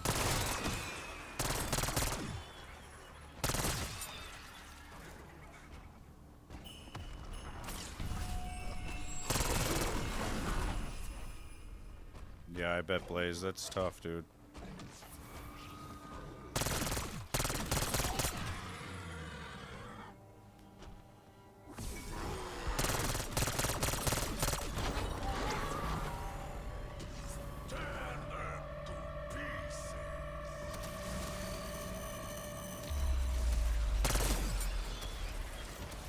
We used to say that God's in jail when I worked at this jail, because a lot of people that go to jail end up, you know, getting really into religion, and they rely heavily on the word or whatever to get them through that time of their life, basically.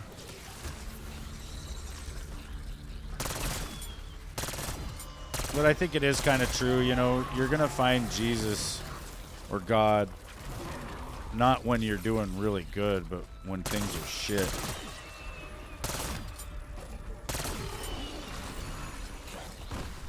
Or, you know, sometimes when people tell me that they're not religious, I kind of envy them, because I think they probably just haven't really had that kind of adversity in their life that made them believe, you know? And not everybody should, because it's pretty awful. But, you know, if you go through some sort of life-changing experience or near-death experience, there's a good chance you come out believing in God.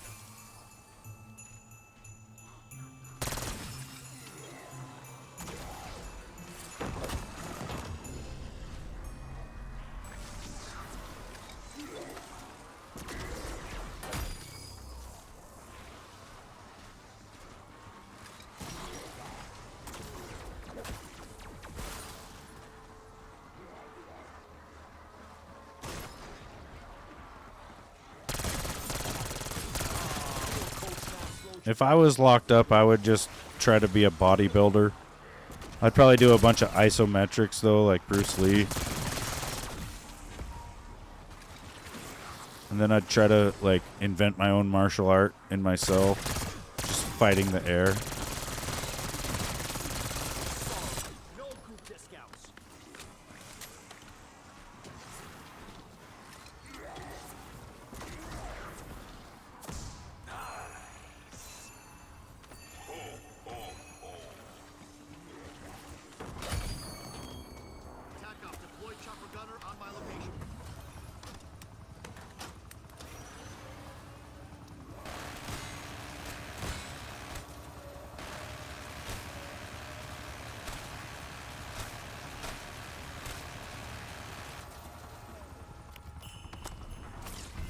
Yeah, that's tough to do. I thought I saw a pistol in this cluster of shit. Maybe it is that Tanto, though.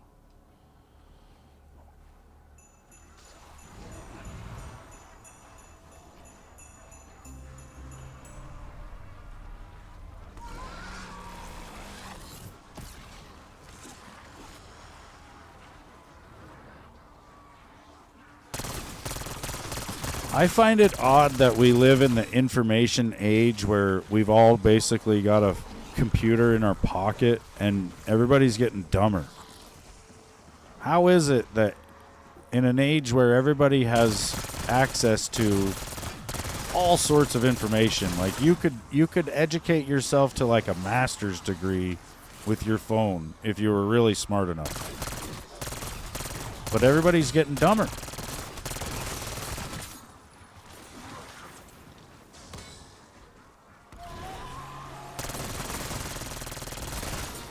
Doesn't make any sense.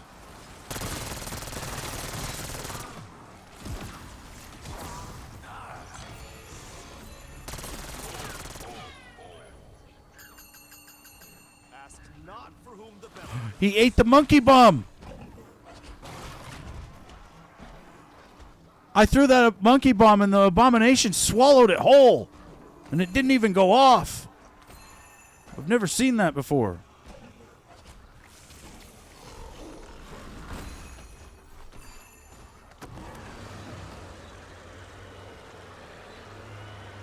Maybe. Are you my friend? No, we're not friends.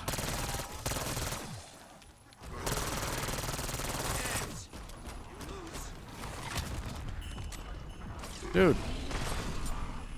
You ate my monkey bomb, you son of a bitch. Give me it.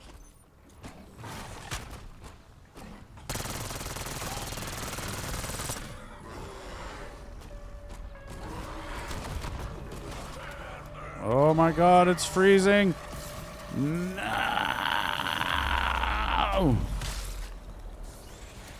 Pack punch this HE1. It's my only hope.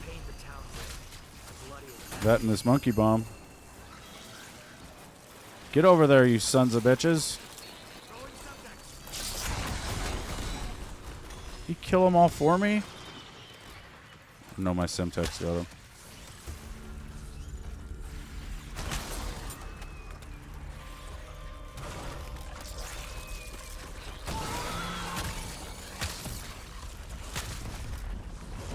Shoot! I'm sitting here spamming the trigger, but you gotta hold it. That's dumb.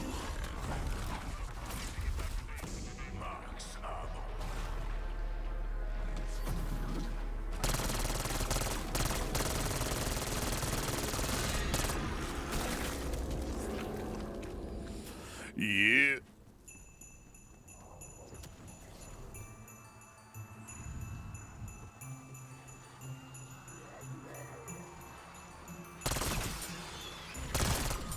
Wait, I need to eliminate 25 zombies during a SAM trial and eat one more gobble gum. Ow.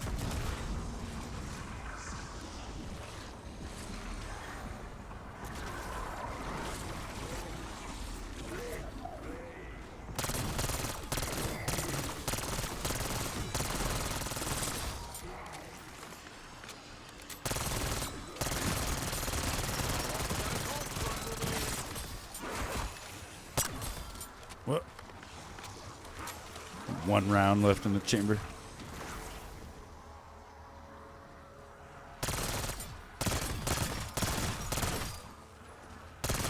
That's pretty funny, dude. I like prop hunt, but I have a hard time playing it because I get really stressed out.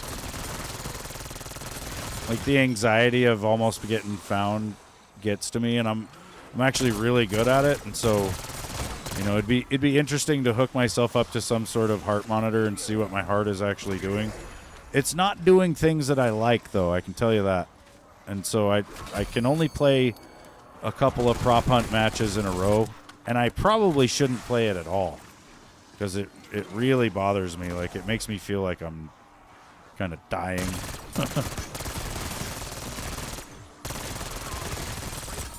So yeah, not fun.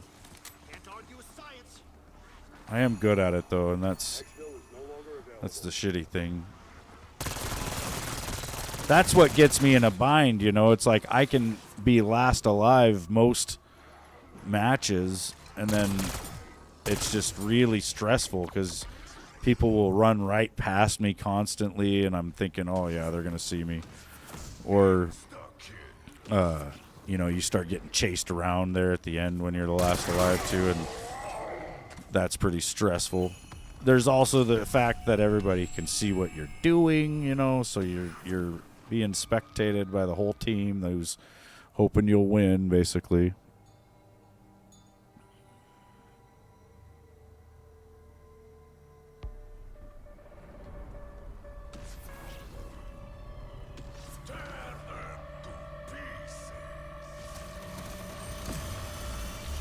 I really shouldn't triple pack this because it's only blue, but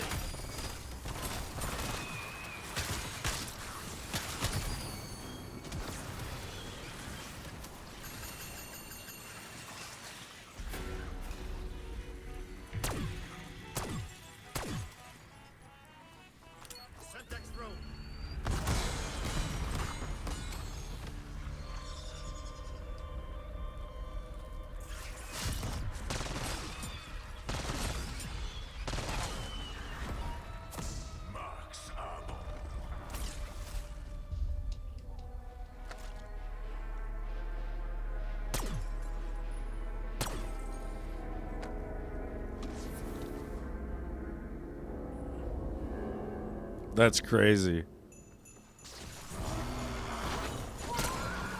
Stood still while getting hit to 10%. We used to play it a lot on Cold War too.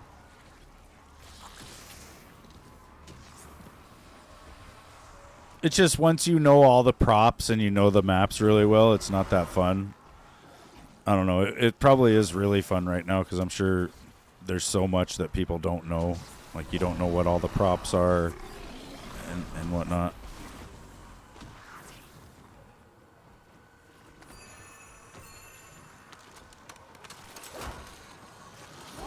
Oh, shit.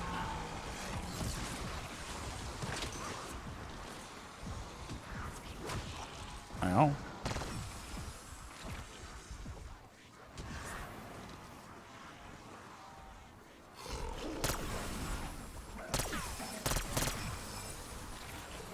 One of the things is, you know, when you whistle... Wait. What gun did I bring in? I think this is the Compact 92. But yeah, when you whistle on prop hunt, it's somewhat directional.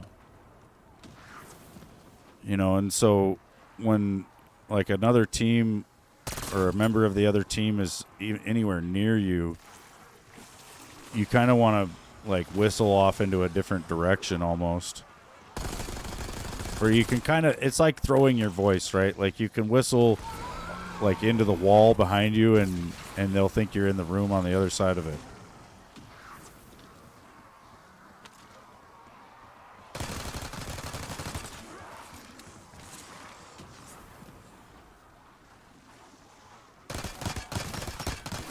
Sometimes I think people are just convinced that you're really part of the map.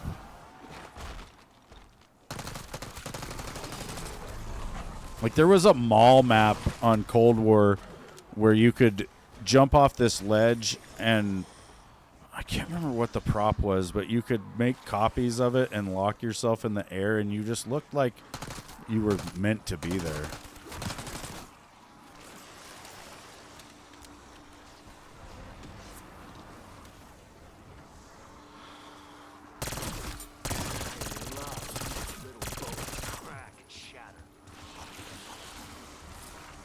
But yeah, a yellow dresser in the snow is pretty insane.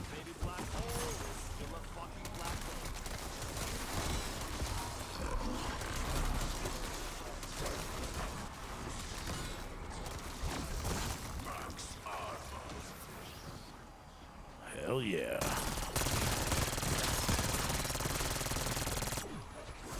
Well.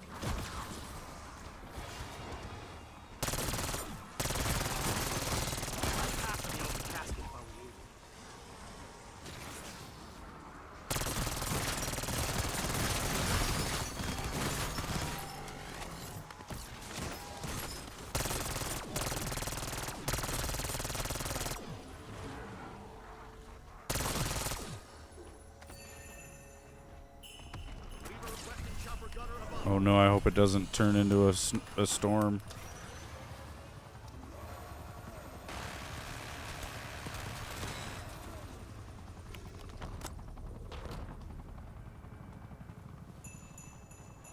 Oh no. Is it a fucking spider crab round?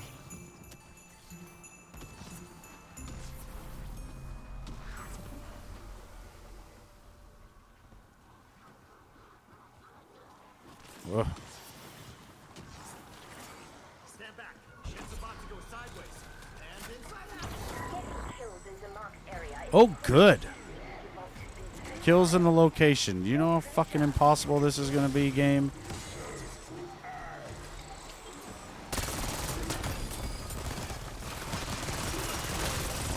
Oh shit, I'm dead, I'm dead, I'm dead. Yeah.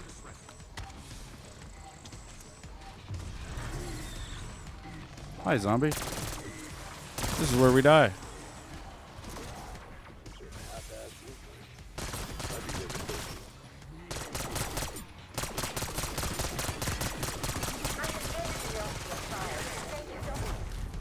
No, I tried to use that full power. No, no, no, no, no. He started with the wrist. That would suck, dude. Imagine getting eaten wrist first. I think by the time they finished your arm, you'd just be begging to die.